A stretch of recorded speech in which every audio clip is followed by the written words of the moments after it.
굿모닝입니다. 오늘 제가 유튜버 최부심 제 지인이거든요. 사무실이 명동이에요. 라이카 매장 근방인데 여기에 사무실인지는 꿈에도 몰랐어요. 제가 주차하고 올라가도록 하겠습니다. 야, 이거 오, 야, 오, 깔끔하네. 커피숍이네. 오, 안녕하세요. 와, 야, 대단. 유튜버네. 야, 나 여기 멀리서 보고 커피숍인 줄 알았어요. 오, 예. 아, 저 괜찮아요, 괜찮아요. 예. 아, 예, 물론. 와, 야, 여기가 누추하우나라고 얘기하시겠지만, 엄청난데. 와. 안녕하세요, 안녕하세요. 야, 되게 좋다. 여기 커피숍으로 홍보를 왜 안 하세요? 커피 머신까지. 이거 스타벅스에 있는 거 커피 머신 아닌가? 야, 아, 대박. 와.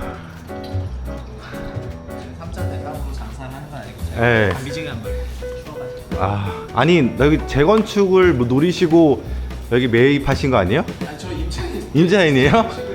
아니, 이 사장은 예. 건물주는 그걸 생각하고 매입을 한 거죠. 아, 그렇구나. 나는 그러신 줄 알고. 근데 그러니까 세운상가 재건축. 아, 예. 세운상가 재건축이 되면은 네. 여기서 세운상가가 동쪽으로 있는데. 예, 예, 맞아요. 예. 그게 되면은 거기 있는 상권이 약간 일로 온다는 그런 생각으로 매입을 하신 것 같아요. 아. 근데 제 개인적인 생각에는 여기 충무로는 명동 상권이거든요. 그러니까 중국인들 같은 외국인이 명동과 충무로까지 이렇게 와요. 저 한국관 있고 까지? 그 한옥마을 있고 이러니까 근데- 관광 코스가 되는 거예요. 지나가는 코스잖아요. 근데 여기는 들어오진 않고.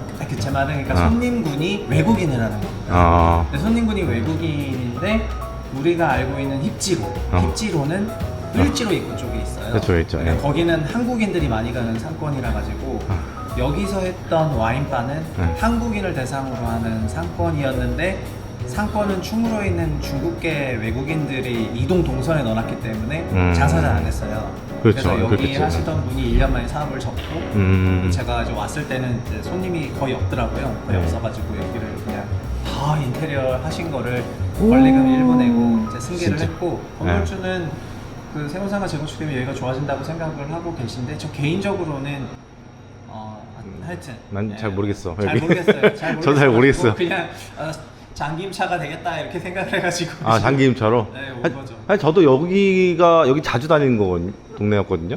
네. 여기 있으신지 몰랐어. 사실 명동 오면 여기다 주차했거든요, 맨날. 여자친구도 이 동네에서 일했고. 예. 어디 하신 거예요? 아무데나 앉아. 게임, 와, 씨. 게임 원래 좋아하시잖아요. 근데 이거는 이 게임이 아니잖아. 보드게임. 예, 보드게임은 좋아하시나요? 아니요 보드게임 올해 1월부터 취미로 새로 했는데 그 다 사신 거네? 네. 원래 와인바에서 있던 게 아니네요. 원래 와인바에서 있던 건 아니겠네, 당연히. 네. 예. 저는 그러니까 원래는 캠핑을 다녔는데 예. 올해 캠핑 가다가 팔이 나가가지고 그래서 왜 캠핑하다 팔이 나갔어요? 그러니까 제 어깨가 이제 좀 찢어져가지고 그래서 부상 회복차 실내 취미를 갖게 됐는데 그래서 애들이랑 좀 놀아야 되니까 보드게임을 했는데 하다 보니까 재밌어가지고 보드게임을 지금은 너무 많이 사서 한 100개 정도 샀거든요. 여기만큼 손이 커. 또 집에 있는데 그러니까 하면서 한 번 사고 이렇게 하다 보니까 쭉 쌓여가지고 지금은 이제 사는 건 좀 끊었고요. 네, 한 6개월간 계속 사다 보니까 너무 재밌어가지고 보드게임 지금 보드게임 만들고 있어요. 만들고 있어요, 보드게임을? 네, 그러니까 책도 네. 그 써서 제작해서 팔 수가 있잖아요. 보드게임도 보드게임 제작이 책이랑 비슷하거든요. 그러니까 책에 쓰면은 편집자랑 디자이너 붙는 것처럼 보드게임도 보드게임 게임 기획을 하면은 디자이너하고 이제 편집자가 붙어가지고 출판 인쇄하듯이 팔리고 퍼블리셔가 있고 메커니즘도 똑같거든요. 다 비슷한. 네, 그래서 보드게임 만들고 있습니다. 와, 그럼 언제 나와요, 보드게임? 아니 근데 그 나온 걸 가지고 계속 테스트 플레이를 해보고 있는데 테스트 플레이 한번 할 때마다 계속 크리틱을 해주셔가지고 아니 계속 지적질 빨간 펜을 당하니까 한 4번 당했는데 그래서 지금 잠깐 쉬고 있는 거고요. 주제는 뭐 어떤 주제로? 시멘트 모래 자갈 모아서 콘크리트 만들어가지고 건물 건축일 줄 올리는 게. 알았어. 네? 건축일 줄 알았어. 그러잖아. 그 일본 영상이 좀 많이 올라올 줄 알았는데 아 일본 영상이요? 고개 숙인 거, 고개 숙이 이러고 내려다보는 거 하나밖에 없잖아요. 네, 그쵸? 그거 미드타운에서 그거 오즈모 맛있더라고. 하나밖에 없고, 아 찍은 건 많고요. 아, 찍은 거. 건 아. 근데 여행 기간에 찍을 거는 안 많아가지고 저도 그냥 한 달 살이하러 가려고요 일본에. 언제 가세요? 내년 1월에. 내년 1월에? 네. 와, 나 진짜. 다음 주는 제레미가. 아르헨티나 있을 때는 한창 2월이나 3월에 돌아올 것 같은데. 아, 그러니까 도쿄는 가보니까 볼 게 너무 많아가지고 그쵸, 여행으로는 불가능. 그 뭐 어디 그런 게 안 되겠더라고요. 네. 그래서 좀 아예 진짜 가족들 다 최고. 데리고 다 한 데리고. 달 정도를 살면서 오. 그러면서 이제 가족 좋다. 단위로 좀 여행을 하는 게 어떨까 이런 생각이. 1월보다는 3월이나 4월이 낫지 않을까요? 그래, 벚꽃 그러면은 피고. 학생들 학교 다녀야 돼가지고 저희 겨울방학 때 가는 거라 가지고 어쩔 수 아, 없어요. 아이들, 물론 그러니까 아이들. 봄이 훨씬 좋은데 아, 아이들 때문에 겨울에 기온에. 실내 위주로 다녀야죠. 예. 아. 그래서 저기 구독자분들이 오늘 채부신 만나러 간다고 하니까 네. 같이 밥 먹으라고 돈을 보내주셨어요. 아 정말요? 그래가지고 밥 먹으러 가야 돼. 아 그리고- 여기 충무로에 책 잘 보고 충무로 있다고. 많이 네. 돌아다니셨겠지만 네.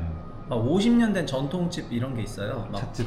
아니 그러니까 밥집인데 밥집? 막 50년, 60년 이런 데가 있거든요. 높고, 네. 거기 가시면 줄 좋을 서야 것 되나요? 같아요. 줄. 아니 줄이 회전율도 빠르고 그러니까 막 충무로 스타일이거든요. 제가 여기 충무로 왔으니까 제가 사실 신논현에 사무실에 있었는데 그러니까 신논현에 있을 때는 밥 먹으러 갈 때마다 밥값만 비싸고 그러니까 점심값이 대부분 다 막 최소 18,000원 그리고 비싼 막 평점심인데 25,000원 이랬거든요. 근데 여기 충무로 오니까 점심값이 막 12,000원 아니 심지어 저희가 갈 때는 진짜 충격인데 8,000원이거든요. 정말 멀리서 왔는데 제가 8,000원짜리 안일을 할 수 있겠어요. 저는 잘 손님들, 먹어요. 제 네. 교수님도 제가 8,000원짜리 데리고 왔는데 거의 장난 아닙니다. 50년 전통에. 아 상관없죠. 돈은 상관없어. 그분들이 보내주셨기 때문에. 네. 그리고 피크아웃 책 잘 봤다는 분들도 몇 분 계셨고. 아, 저기 우리 그 톡방에서 많이 얘기를 하거든요. 열심히 얘기해서 아니 톡방 근데 책- 제레미님 생각이 어차피 뭐 미국 주식 가는 거고 이미 저도 저는 피크아웃의 끝났는데. 결국은 핵심이 탈원화하고 원화같이 내려가는 거는 장기적으로 추세적이고 막기 어렵다는 거니까 네. 탈원화 배치해야 된다 뭐 이런 내용이죠. 우리가 한 6, 7년 만에 만났는데 네. 그 뒤로 시장에 대한 얘기를 한 적이 없어요. 한 번도. 한 번도 없었죠. 한 번 없는데 이 세계관이 되게 비슷해. 비슷하죠. 되게 비슷하죠. 그리고 어떻게 놀라워, 보면 저희 놀라워. 둘 다 제도권에 있었는데 아, 그 단체도. 제도권의 그 행태에 약간 염증을 느낀 사람들이고 네.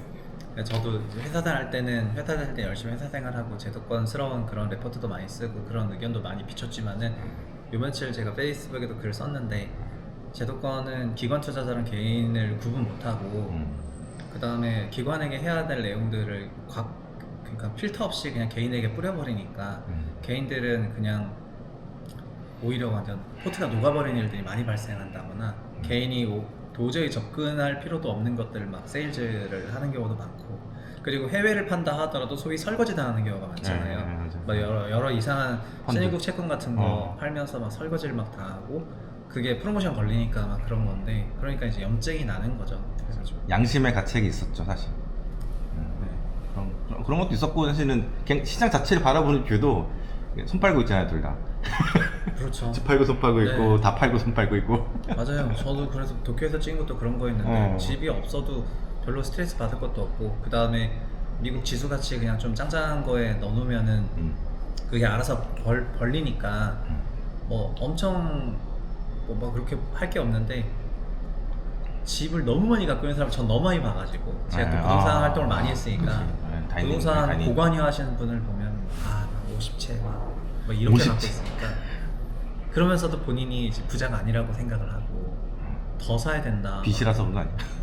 그럴 수도 그것도 있는데 능력이지만. 모르겠습니다. 그러니까 제 말은 부동산이 많으면은 현금 흐름이 딸리거든요. 근데 현금 흐름이 딸리면은 부자라고 느끼기가 어렵잖아요. 현금 흐름이 풍성해야지 나오는 건데. 그러니까 본인이 자산은 많이 축적했는데 부족한 현금 흐름으로 부자라고 못 느끼고 그래서 이 자산을 또 이게 이쪽에 약간 이상한 신념이 있는데요.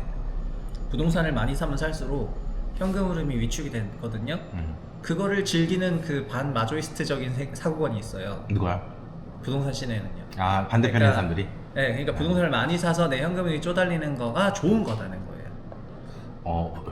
왜냐면은 역발상이네. 그러니까 자산이 늘어나고 있다는 거니까. 아, 늘어나고 있다 이거. 네, 자산이 늘어나고 있다는 거니까. 올인했다. 그게, 네. 효율적으로. 그래서 이걸 많이 사면 살수록 내 현금흐름이 쪼달리는 거가 사실은 내가 부자가 되고 있는 거다 이렇게 얘기하고 오히려 이런 쪽에서 소무하는 컨텐츠 뭐냐면은 찐부자들은 뭐 이런 류 있잖아요. 찐부자들은 뭐 안 한다. 쇼핑 안 한다. 찐부자들은 뭐 옷도 되게 검소하게 하고 다니고 그런 옷도 안 하고 스타일이 있죠. 네. 네, 이런 류의 영상들을 소모하면서 막 부동산 많이 갖고 있는 거를 합리화하는 게 되게 많죠.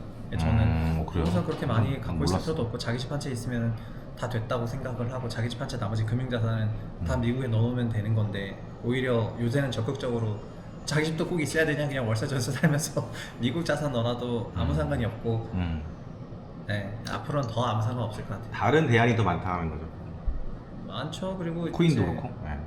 아니 그것도 있는데 아니, 결국은 어쨌든 원화 가치가 꼬라박고 있으니까 그냥 원화에 막 아등바등 막 이걸 계속 붙잡고 있으면은 가까운 옆 나라 저 일본에서도 그런 얘기를 했지만 아베노믹스 하면서 엔저 나와가지고 달러엔 80엔에서 지금 154엔 됐는데 결국 엔화 예금을 들었던 사람들 지금 다 거짓됐다는 얘기잖아요.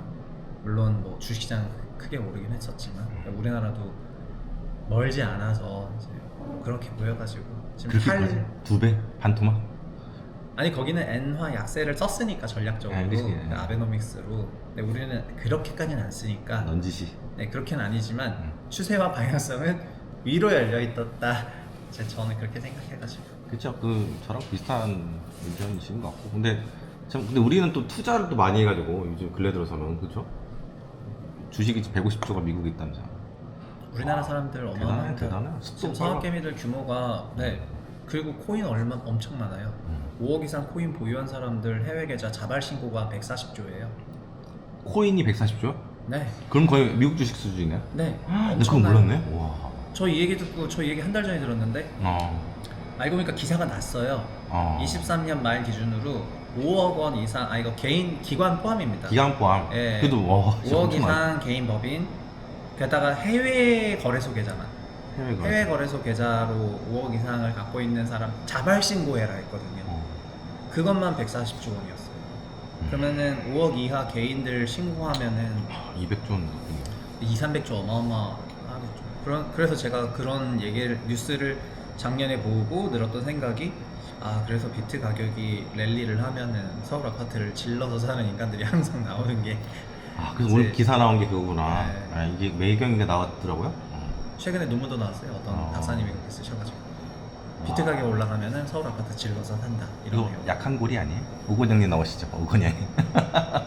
오건영님 약한 고리. 아니, 리스크 팩터 약간 요인이 아닐까?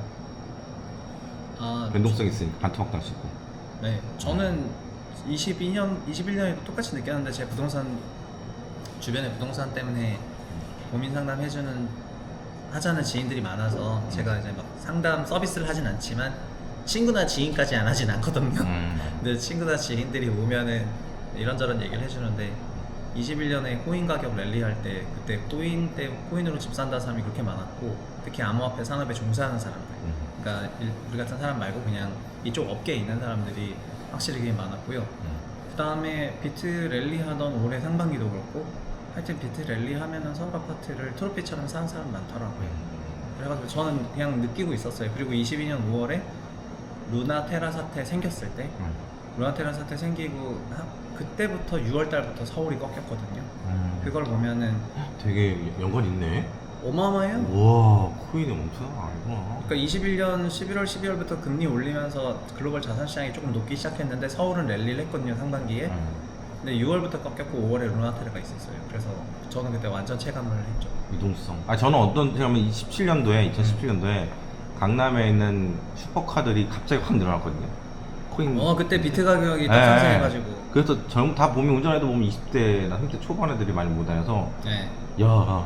그래 코인이겠지라는 생각을 했는데 저도 잠깐 좀 벌고 그랬어가지고 근데 그 당시에는 아파트 영향은 그렇게 크지 않았죠. 그 당시에는 17년 그때쯤. 네, 근데 사실 17년부터 비트가 치솟았으니까 그래서 그때 막 박상기 예단이 있었잖아요. 그 박상기 법무부 장관이 막 어쩌고저쩌고 하면 연말에 막 그런 게 있었는데 근데 그때부터 확실히 임팩이 있었던 것 같고 제가 확실히 느꼈던 거는 21년에는 완전히 느꼈어요. 21년에 저한테 찾아온 사람들은 거의 대부분 다 코인 보유자였거든요. 아, 근데 그러니까 17년 랠리하고 18년에 크립토 겨울이 있었고, 네. 그쵸. 전 사실 19년에 회사 다닐 때 창업을 했었어요. 네. 그때 세금 계산해주는 어플을 만들었었어요. 그때 자본금 한 2억으로 어플 만들어서 웹사이트 만들고, 그다음에 뭐 하여튼 이거 개발자로서 잠깐 일해본 제 개인적인 소감은 애플 앱마켓 앱스토어하고 구글 스토어 두 개로 돼 있는 게 너무 짜증이 나. 진짜 엄청 짜증이 나. 다시 두 개 만들어야 되잖아. 두 개만 하려 아. 너무 짜증. 하여튼 돼 있었는데 그거 할 때 그때 개발자들 몸값이 쌌거든요. 엄청 쌌었는데 그래서 제가 막 개발자들 4명치를 이제 불러서 쓰고 있었는데요. 근데 20년 이제 코로나가 오면서 20년 하반기부터 이 사람들 몸값이 치솟기 시작하더니만은 팬데믹 이후로. 네, 그래서 뭐 딴 데 채용돼서 간대요. 그래서 어디 가시냐 이렇게 하면 다 코인 회사였어요. 그래서 그래 20년 하반기부터 몸값이 올라가기 시작해서 어느 정도 올라가냐면은 제가 데리고 있던 CTO님은 제가 완전 데리고 있었던 것도 아닌데 그분은 이제 한 4개 이상 회사의 CTO를 맡았어요. 멀티 CTO. 그래서 멀티 CTO 맡고 자기네 직원들은 전부 코인 회사 나가 있고 그래서 그때부터가 이제 2차 코인 랠리. 그게 21년 말까지 한국은 루나테라 사태 있기 전까지 있었고 어마어마했죠. 그러니까 저는 그때 사람들 다 뺏기면서 결국은 제 그 법인은 폐업을 했는데 그때 느꼈던 게 이거 개발자를 쓰려면은 코인 겨울이 와야지 개발자를 쓸 수가 있다. 코인 여름이 오면은 개발자를 쓸 수가 없구나. 몸값이 너무 비싸가지고 다 코인 씬에서 일하니까 그런 생각을 진짜 많이 해요. 저도 그때 매칭앱 만들려고 네. 사람도 모으고 있었는데 그 제일 쉬운 거잖아요. 제일 많이 한 거고. 근데 이제 네이버에 있는 이제 아는 동생 개발자 그 친구한테 이제 같이 회의도 하고 그랬었는데 콧대가 되게 높아진 거야. 내가 걔를 15년은 알았는데 그렇게까지 콧대가 높아진 게 우리 회사에 프로그램 만드는데 입사 제의가 왔는데 2년 계약에 4억. 이야 2년 계약에 4억이야. 그리고 이제 근데 그 친구가 엔사에 있는 엔사로 갔어 결국에는 이직을 엔사 했어. 왜냐면 거기서 돈을 적게 줘도 더 많이 배울 수 있다. 네네. 그렇게 했었고 매칭을 만드는데 한 얘기가 그럼 그래도 나 이거 파트지만 그래도 월 400원 줘야 되는 거 아니에요? 그렇게 네, 했었는데 이게 구상하다가 결국에는 안 했어요. 돈을 이제 태워야 될 때쯤 안 해버렸어. 네. 근데 그때 안 하길 잘했던 게 매칭 붐이 있다가 지금 뭐 틴더라든가 앱들이 다 죽었잖아요. 그때 했으면 이제 똑같이 돈을 날릴 뻔했어. 그러네요. 진짜. 지금 매칭 앱들은 왜 죽은 거예요?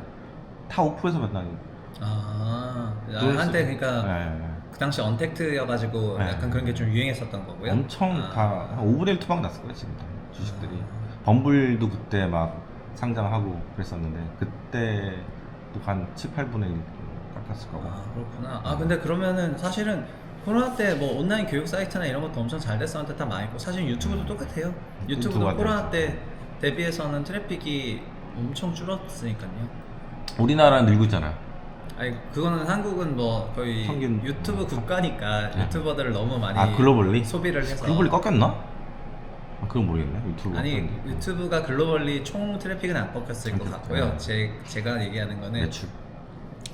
그 주식 유튜버들 일단 막 투자 그러니까 코로나 때는 자산시장 강세였기 때문에 주식이랑 투자 쪽으로 유튜브 채널이 엄청 커졌었거든요. 3%로 대표되는. 그쵸. 3%가. 네, 그런 엄청나게 커졌었고 그다음에 교육도 엄청 많았었어요. 투자 교육 관련한 거, 주식 교육, 200만 투자 원. 교육, 네 이런 거 패스트 엄청나게 파이브. 많았었는데, 네, 그다음에 맞아요. 그런 교육 업체들, 패스트 캠퍼스로 대표되는 패스트 캠퍼스가? 엄청난 업체들이 있었는데 지금 그런 회사들 다 거의 대부분 다 도산했거나 맞아. 반토막 났거나 뭐 클래스 101 같은 회사도 있었고 맞아. 이제는 그런 회사들 거의 없어졌어요. 맞아. 그러니까는 광고 온라인 반지. 교육 시대가 좀 끝나가고 있죠. 온라인 교육으로 어마어마하게. 지금 사실은 더 제가 피카운 얘기하면서 느끼는 건데 우리도 더 무서운 게 뭐냐면은 저 부동산 대학원 나왔잖아요. 부동산 대학원이 보통 상적으로 보면은 경쟁률이 막 한 4대1, 5대1 했거든요. 근데 요즘 부동산 대학원은 경쟁률이 2대1도 안 나오고요. 그다음에 일반 대학원, 그러니까 우리 같은 어른들 가는 그런 특수대학원 같은 경우에는 이게 대학도 똑같이 병원이랑 똑같이 병원도 원래는 필수과에서 돈을 벌어야 되는데 여기서 돈을 못 버니까 비필수 진료를 많이 하잖아요.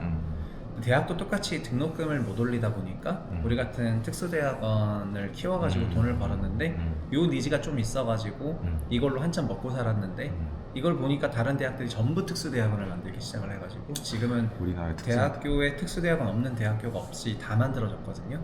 그러니까 평균적으로 학생들이 모객이 안 되는 거예요. 이 총수는 제한적인데 계속해서 되니까. 그래서 요새는 학생들이 이 특수대학원 진짜 안 가기 시작해가지고 돈이 대학- 없죠 요즘에. 그래서 요즘 대학들 진짜 공부합니다. 그래서 요새 제가 참 어쨌든 요거는 그 제레미 채널에 올라가는 거죠? 이거 같이 지금 올려요? 찍는 거는? 같이 올릴 수가 없구나. 네. 아니 저는 상관없고 제레미 채널에 올릴 건데 그 말씀 드리면은 제가 최근에 명지대학교 그 겸임 교수가 됐는데 사실 저 겸임 되기 전에는 겸임, 퇴임, 전임, 정 교수 구분도 못했었는데요. 그러니까 대보니까 큰 컨셉이 학교에서 고용을 했냐 안 했냐더라고요. 학교에서 고용해서 사대보험을 주면은 정교수, 특임 교수. 그 다음에 학교에서 고용하지 않은 계약관계. 이거는 이제 강사랑 비슷한 건데 강사, 그러면 네. 호칭은 알아서거든요. 그래서 뭐 겸임이니 뭐니 뭐 이런 관계. 그래서 저는 현재 명지대랑 계약관계입니다. 근데 특임이네요. 아니요, 특임은 고용관계여야지 돼요. 고용관계가 돼야. 고용관계가 돼서 아니에요? 네, 저는 저희 회사가 제 회사 갖고 있으니까 아. 그냥 강의만 나가서 저는 겸임 교수이고 경임. 특임과 정교수는 그래서 주로 논문으로 가지고 아니면 뭐 막 이렇게 한 사람인데 근데 요즘 학교 쪽에서는 어떤 생각이냐면 학생들이 안 오다 보니까 이제 어른들 학생들이 안 오니까 교수들한테 유튜브를 하라고 한단 말이에요. 교수들한테 유튜브에 좀 그랬어요? 나가서 인지도를 높여서 들어가. 네, 뭐 데리고 와라 이렇게 하다가 교수분들이 안 나가실 거 아닙니까? 네, 안 하죠. 그럼 유튜버를 데리고 와야겠다. 그래서 유튜버를 학교로 데리고 와가지고 지드래곤 그렇게 했구나. 네, 맞아요. GD가 헤럴드에서 어레인지를 써가지고 헤럴드가 카이스트와 이렇게 하면서 그분이 교수가 되신 건데 그 사례가 나오고 나서부터 그러면은 약간 모객력이 있는 유튜버들을 겸임 교수로 그러니까 정교수 라인이 아니라 겸임 교수로 데리고 와도 아무 문제가 없겠다 이런 생각을 하면서 이제 데리고 오기 시작을 하는 거예요. 결국 이것도 이런 흐름도 다 학생들이 없어서 생기는 그렇죠. 문제더라고요. 그래서 여기서부터도 저는 피카옷이 대학에서도 찾아왔고 대학도 옛날에 몰랐는데 병원이랑 똑같구나. 그럼 병원이랑 똑같다면은 그럼 여기서 진짜 문제는 문제다 이런 생각을 많이 하고 하여튼 이런 게 많죠 우리나라에. 제레미도 해외투어 하시고 겸임은 아니 그냥 나는 이제 한국 들어오면은 네. 그냥 조용하게 지내려고. 조용하게 좋아요. 그냥 평화롭게 지내려고. 한국에 오시면은 그래도 서울 거주하실 건가요? 그렇겠죠. 네. 그렇구나. 지금 안성에서 아버지 댁에서 왔다 갔다 하고 있는데 쉽지가 않아요. 네. 그래서 근데 뭐 이미 그 10년 투어 하기로 하셨는데 12년이 늘어났고 네. 그리고 이제 8년 남았는데 네. 근데 모르겠어요. 내년에 한 그래도 적어도 9개월에서 1년은 있을 것 같은데 병 치료도 해야 되고 고혈압 치료도 해야 되고. 네, 그렇더라고요. 막 그 중남미 다니고 막 이러면서 막 건강 안 좋아지고 피부 안 좋아지고 이래가지고 지금 좀 괜찮아 보이시네요. 1일 1팩 하고 있어요. 그래가지고 피부가 좀 좋아졌는데 네. 하여튼 중요한 거는 일단 건강도 찾아야겠고 또 부모님도 좀 모셔야겠고 사는 동안 불효를 했기 때문에 또 있고. 저 삼성물산 다닐 때 그 해외 현장에 1년 있었고 그다음에 천안 아산에 3년 있었는데 천안. 지방에 있으면서 부모님 좀 못 찾기도 했었는데 근데 제가 2008년에 물산 나왔는데 그때 아버지가 이제 뇌경색으로 쓰러지셨는데 그래가지고 그런 와중에 제가 또 해외 현장에 갈 것 같아가지고 아랍에미리트 가라는 그런 분위기가 있어서 그때 그만뒀거든요. 그럼 좀 더 찾아뵈야 되겠다 해서 그만뒀는데 물론 그만두고 나서 현생이 바쁘니까는 그렇죠. 많이 못 찾아뵙긴 했었는데 이제 부모님 건강 때문에 자식들이 하는 일을 이제 약간 멈추기도 하는 법이죠. 그런 경우가 되게 많아요. 저 요즘에 만나는 네. 사람들 얘기 들어보면 4년 5년 만에 만나면은 네. 아버지 돌아가셨어가 되게 많아. 어제도 들었어. 요즘 진짜 많아요. 네, 70대 초반이실 때도 많이들 가시는 것 같아요. 맞아요. 놀랐어. 저희 여의도에도 얼마 전에 그 센터 형이 한 분 돌아가시고. 그분. 네. 많이 투병 중이셨나봐요. 네, 연세도 얼마 안 된 70몇 년생? 50대요. 13세? 50 초반. 네.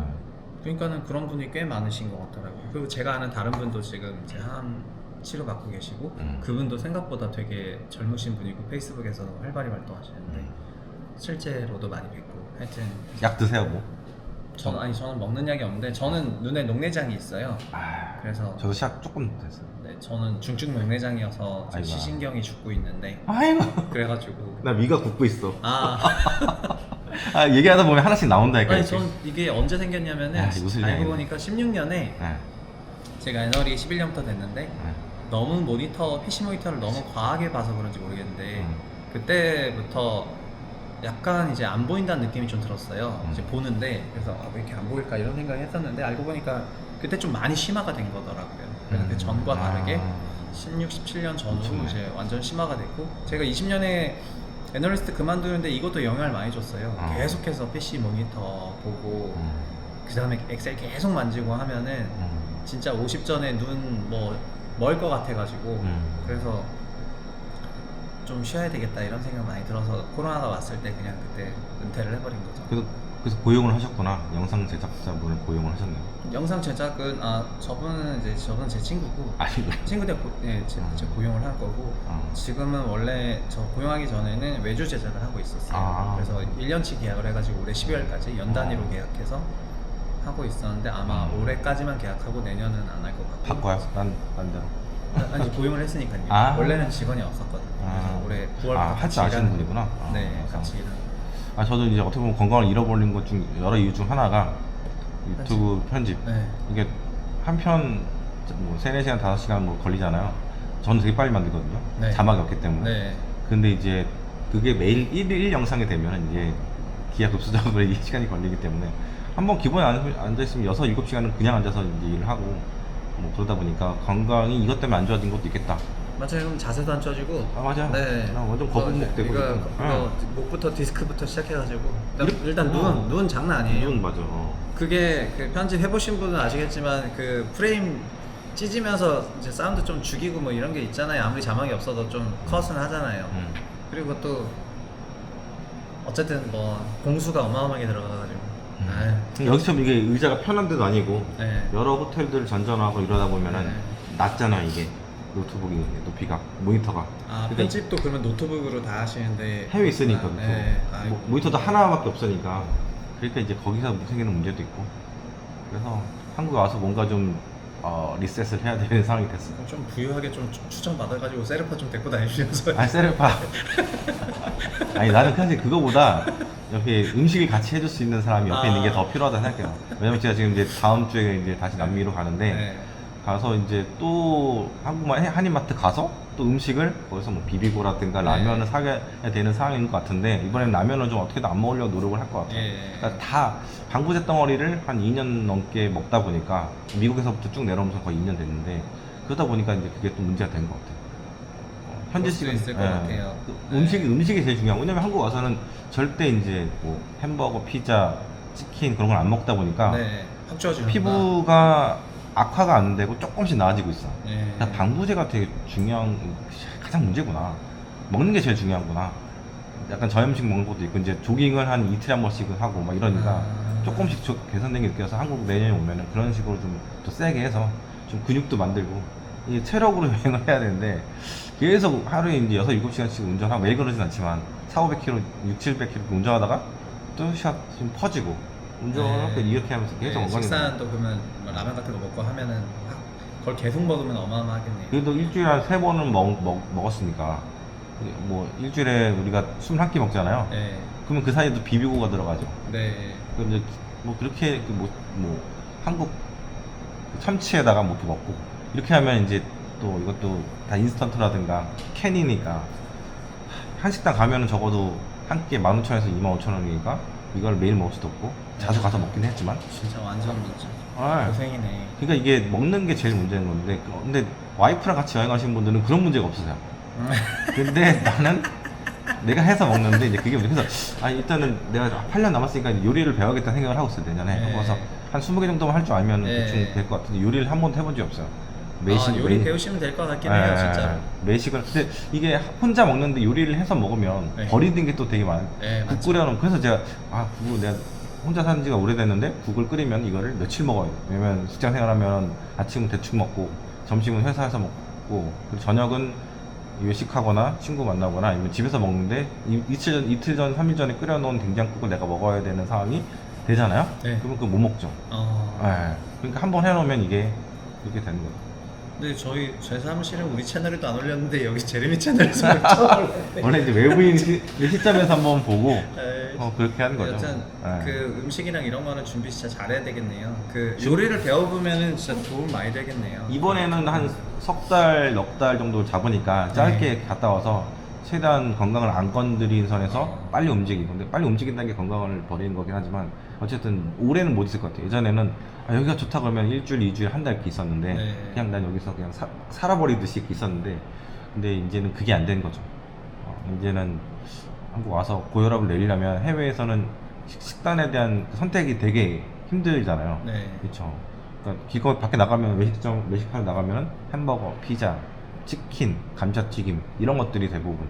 그러니까 중남미, 특히 미국부터 중남미는 다 그렇게 보면 되고, 뭐 현지 음식들도 다 감자튀김이 들어가고 네. 뭐 그런 식이다 보니까 한국의 그 채소가 많은 식단이 진짜 건강식. 물론 고염식이라서 문제지만 염도를 저염식으로 낮춰서 이렇게 먹으면 진짜 그게 가장 좋은 것 같아요. 채소 많이 먹는 게 제일 좋긴 합니다. 그래서 이번에 제가 휴대용 믹서기 샀어요. PPL 들어가야 되니까 한 3만 원 정도 하는데 네. 이게 한 며칠을 쓸 수 있을 정도 충전이 돼가지고. 그럼 로컬 채소를 사서 거기서 갈면 그래서 되는 거예요? 뭐 홍당무, 당근이죠, 당근도 사고 뭐 해가지고 대충 믹스해 먹을 수 있는 방법도 있잖아요. 뭐 서너 개 네. 넣어가지고 믹스하고 그런 식으로. 그러면 주스처럼? 주스처럼. 믹서기로? 네. 그런 방식으로 해서 왜냐면 운전하다 보면 네. 하루 종일 운전하다 보면은 뭔가 입이 심심할 때가 있는데, 그럴 때 이제 그런 것들을 먹어주면은 좀, 그전에는 뭐 콜라라든가 잘 안 먹어서 한국에서 거의 먹지 않았던 거를 운전하다 보면 먹게 돼요. 단계 땡기고 그러는데, 그래도 그 홍당무 당근 간 걸 먹으면 좀 낫지 않겠어요? 포만감도 있고. 그런 식으로 해야 되겠다. 운전 여행이니까 일단은 한 5,000km 남았어요. 일단 다 줄여가지고 5,000km. 원래는 10,000km 넘게 남은 건데 일정은 반으로 좀 줄이고. 그러면 잔여 일정을 잔여 많이 준 5,000 거예요? 네. 맞아요. 이제 초반에는 뭐 해외 어쨌든 이제 그 파악하는 방법이 좋아졌을 거 아니에요. 그 근데 문화나 저 다 가요. 이런 것들을 끝까지 다 간다는 네. 게 목표인데 어쩔 수 없이 그냥 줄였어. 차로 가는 게 갔다 오시고 나면 아마 찾는 사람 어마어마하게 많을 것 같은데. 아니요, 지금도 아무도 안 찾잖아. 작년에 많이 찼어. 작년에 네. 출판제 요구 뭐 네. 그런 거 협업 올 때. 근데 지금은 협업만 들어오는데, 뭐 협업 아시잖아요. 뭐 아정당이니 뭐니 그런 것들이 네네네. 하루에 3개씩 오는데 잘 모르면 못 하겠어. 그러니까 뭔가 광고를 한다는 것도 겨우 쿠팡 파트너스다 넣었는데 효과도 없고. 그러니까 뭔가- 파트너스 그 밑에 제품 네. 태그하는 거. 네. 네. 그것도 사실은 뭐 크게 기여가 뭐 거의 없다고 봤고. 그렇죠. 그래서 뭔가를 이거 올려볼까 생각도 드는데 그냥 모르겠어요. 되게 이걸 올려볼까 그냥 유지만 할까. 근데 저는 막 인싸가 되고 싶진 않거든요. 네. 그 인싸시잖아요. 방송 나오고 막 책을 쓰는 순간 알려지잖아요. 난 그러고 싶지는 않아. 그러면 이제 안 알려지고 부자가 되고 싶다 막 그냥 조용히 있었으면 좋겠어. 왜냐면 그 노리려고 들어온 사람들 있잖아요. 네. 그런 사람들 분명히 생기잖아요. 딱 봐도 너 돈 있으니까 이렇게 해서 막 오늘도 제가 지인이 예. 그 사업을 20년 가까이 했는데 예. 보석 사업을 하셨는데 예. 인터넷으로 파시는데, 근데 그분한테 외국인이 이메일 보내가지고 내가 너의 물건을 사려고 했는데 피싱된 다른 웹사이트에서 해가지고 돈을 보냈다는 거예요. 그러면서 그래가지고 너가 물어내라. 물어내라. 이런 말도 안 되는 소리가 들어가지고 지금 FBI가 들어간 상태. 그런 상태까지도 피해자가 많은가 봐. 네. 그래가지고 이제 그런 케이스들을 당한다는 거죠. 그러니까 지금 이상한 얘기 많잖아요. 많죠. 미국 대통령도 이상하고 지금 정상이죠. 그래서 뭐 하여튼 그렇게 된 상황이죠. 채널 어떻게든 살려봐야 되나 말아야 되나. 유튜브 하면서 막 유튜브로 모네타이징 하는 게 쉬운 게 아닙니다. 해보시면 아시겠지만. 건강을 잃었습니다. 네. 그래서 사실은 이제 유튜브 꾸준하게 수익이 나오는 유튜브도 멤버십이 제일 좋기는 한 것 같아요. 멤버십. 근데 이제 슬슬 하셔도 뭐 되지 않겠어요? 멤버십이요? 멤버십. 저도 그냥 5,000원짜리 로고 주는 걸 하고 있는데 로고. 그러니까 채팅을 하면은 마크가 달리는 거. 그런 게 그것만 있어요. 그러니까 아무 다른 어떤 멤버십 제한의 컨텐츠를 제공하지 않고 있기 때문에 뭘 하고 있는 상황은 아닌데. 가입이 없던 것 같은데? 네, 근데 해보면은 그게 제 옛날 채널에는 그런 게 있었는데 그게 저도 해보면서 느꼈는데 그 사람들이 저한테 도움을 많이 줬던 것 같아요. 그냥 맞아요. 심리적으로도 그렇고 맞아요. 그냥 그런 부분이 좋았던 것 같아요. 유튜브는 매번 한 건 한 건을 다 신제품 출시하는 기분으로 영상 업로드를 해야 되고 전 요리를 매일 내야 되는 기분으로 맛있게 다 드셔야 되는데 다 안 드시네. 그러니까 막 이제 막 이런 걸 계속 올려야 되고 그거에 대해서 계속 품평 받아야 되니까 그 신제품 출시와 크리틱 이걸 계속해서 반복한다는 게 스트레스가 크잖아요 이제 하면은. 근데 조용히 응원하는 사람들이 많이 있는데 그 맞아. 사람들이 티가 안 나죠. 네 그거를 보상에 대해 가지고 고마움을 표시하고 싶은 제품이 있어야 되는 건데요. 그게 어쨌든 전 멤버십이라 생각해요. 맞아. 네. 그래서 최부심 만나러 간다 하니까 질문들이 네, 뭐예요? 있었는데 하나가 뭐였냐면 네프콘의 주식 이야기 좀 많이 해주세요. 아 제가 네프콘 주식 이야기 몇 개 안 올렸는데 맞아. 그게 어마어마한 가치가 있죠. 그게 사실 삼양 20만 원 때 썼던 글들이 많아가지고 네. 현대차도 똥값일 때 써가지고 올해 다 떡상승을 하는 바람에 가치가 있었죠. 대부분은 팬이라고 안부 전해주세요. 피카 네. 책도 읽었습니다. 항상 열심히 준비하시는 모습이 최고라고 생각합니다. 다 똑같은데 얘기야. 피카 코리아 잘 읽었고 네프콘 네. 잘 보고 있다. 영상 잘 보고 있다고 이야기해주세요. 좋네요. 이런 식으로 해주세요. 주식 얘기를 많이 들어가더라고나. 어쨌든 뭐 제레미 그 멤버십들도 미국 주식 관련해서 궁금함이 많으신 분들이니까. 예, 이게 엔터잖아요. 어떻게 보면 네. 들어서 재미는 슈카가 엔터화를 많이 시켰는데 그냥 거기에 우리가 얘기를 아무리 해도 재미가 있어야지 사람들이 보잖아요. 맞아요. 지식도 그렇지만 너무 딱딱하면 또 안 보기 때문에 그래서 제 것도 보시겠지만 저는 이제 주식 얘기를 자주 안 올려요. 그렇죠?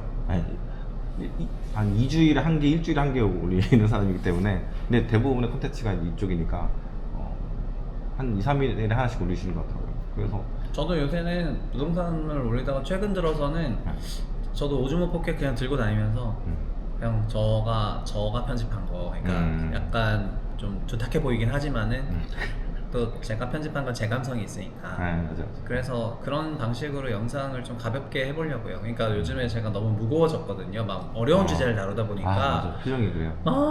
그 뭐 엄청 대단한 사람들 나오고 이래가지고 여기서 썼나? 네 여기서 했는데 그래서 정말 이제 숨 막힌다 이렇게 했는데 오. 그냥 저는 원래 도시랑 건축을 좋아해가지고 네. 그냥 혼자 들고 다니면서 이런저런 건축물 투어하고 그 건축물 소개하고 약간 이러면서 투자나 뭐 주식이나 뭐 그런 썰을 연속해서 푸는 게 어떨까 이런 생각으로 그런 쪽에 기획을 하고 좀 했는데 반응이 좀 있어가지고 그런 것도 열심히 해보려고요. 그게 둘 다 공통점이 뭐냐면 나는 건축 얘기가 좋아서 네. 건축으로 이 채널이 성장했으면 좋겠고 네. 난 여행이 좋아서 네. 여행으로 사람들이 더 열광했으면 좋겠는데 그것보다도 둘 다 부동산을 사람들이 찾고 그러니까 돈 되는 걸 찾는 우리 나이대가 네. 저는 딱 그 채널을 봐주시는 분들이 45세부터가 많아요. 그쵸? 40, 대부분. 54세. 예, 50, 그 사이가 제일 많잖아요. 네. 그렇다면 그분들이 여행을 막 되게, 그 나이는 지났고, 그건 20대, 30대 아이들이 네. 좋아하는 거고, 그리고 건축을 막 이렇게 막, 이런 분들은 약간 좀, 약간 뭐랄까, 좀 하이 클래스에 좀 시간 많으시고, 좀 배우신 분들. 근데 대부분의 사람들은 그 주택, 할부, 뭐죠, 그거? 모기지. 주담대 주담대. 갖고 네네. 있고, 이러신 분들이다 보니까 빨리 그 정보를 알아야 되고 뭐 이런 것들 있다 보니까 좀 차이가 그게 더 먹히는 것 같아요. 우리 나이대, 이 채널의 나이대가 좀 아쉽긴 하죠. 저는 근데 제 지향점은 그 재테크 과몰입하지 말고 미국 지수 사놔라 이런 게 지향점이거든요. 그래서 미국 지수 사놓고 또 다는 아니고 일부만 이제 소위 종목 피킹 일부만 하는 그 재미가 있긴 하니까 이제 그런 거는 조금만 하고 많은 부분은 인덱스 사놓고 그러면 웬만한 펀드 매니저 다 이기고 또 시장 지수 전체 상승 속도도 장난 아니고 맞아. 어느 정도 그렇게 하고 있습니다. 또 워낙 코스피를 사라는 건 아니고 이제 미국을 사라는 거죠. 코스피는 사라는 미안하지만 미국을 사라는 겁니다. 코스피 하지 마세요 진짜. 왜 코스피로 해? 내가 진짜 도시락 싸고 다니면서 말려야 될 것 같아. 진짜 안돼 안돼 어쩔 수 없어. 지금 트럼프가 되면서 더 가속화되는 그런 느낌이 있습니다. 하지 마세요. 진짜 안돼 코스피.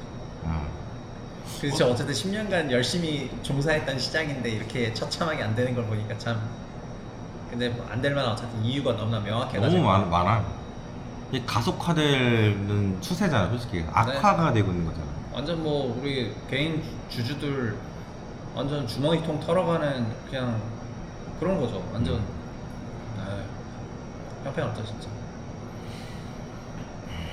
그래서 어쨌든 양놈들이 좋은 게 회사 생활 열심히 다니면서 지들이 넣어놨던 퇴직연금만 불어나면은 40대 후반에도 은퇴 쿨하게 많이 하더라고요. 그래가지고 퇴직연금이 많이 쌓이면 은퇴하는 걸 보니까 소비를 많이 하는 거죠. 그러니까는 한국인들은 그 소비도 못하면서 한 20년 사회생활을 했는데 그래서 돈 좀 쌓았는데 그래도 불안해서 또 못 쓰는 거고요. 그러니까 우리나라 사람들은 대체 언제 소비해 보는 걸까요? 나 그래가지고 소비도 재미가 있잖아요. 소비의 재미가 또 조금 있는데 어쨌든 그런 소비가 결국은 경험이랑도 연결이 되는 거니까 근데 그런 걸 안 해보면서 이제 계속 일만 하고 돈만 모으고 불안한 미래로 쌓아놓기만 하고 쓰지는 못하면서 이게 불행한 인생이라고 생각합니다. 그러니까는 어느 순간 깨달음이 와가지고 그 미래 현금 흐름이 좀 짱짱하게 나올 수 있는 그런 연금류성 자산이라는 거에 대한 인식을 한 다음에 오늘을 좀 즐겁게 살았으면 좋겠다 약간 이런 생각인데 근데 이게 진짜 일반 사람들이 볼 때는 되게 배부른 생각처럼 느껴질 수가 있는 거죠. 근데 절대적으로 자산이 얼마 없는 상태인데 많은 네. 사람들이 부족하다 생각하고 또 노후에 대한 준비가 거의 안 돼 있잖아요, 우리나라 사람들이. 안 돼 있죠. 네, 그러니까 그런 것들 때문에 더 약간 먼 이야기처럼 그러니까 그렇게 느껴지는 거죠. 이런 이야기들이. 근데 그 노후 준비에 대해서 사실 얼마 준비해야 되냐 물어보면 그 숫자가 너무 커요. 너무 크다기보다는 네. 사람마다 다른 것 같아요.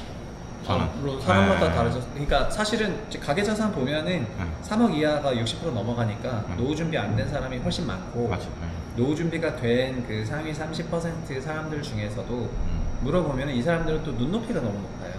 맞아요. 그러니까 이쪽은 아예 없어. 못 모아서 문제고 여기는 눈높이가 너무 높아. 그러니까 소위 거의 준재벌까지 가야 돼요. 이게 뭐 어쩌라는 거야. 눈이 너무 높아지, 점점 높아지니까. 네, 그러니까 이 완전 네. 양극단을 보면서 진짜 많이 참 그런 것 같습니다.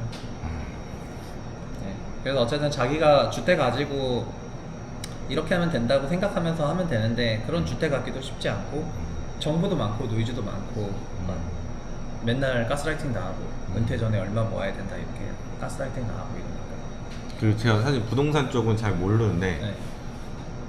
그쪽도 세력이라는 게 있잖아요.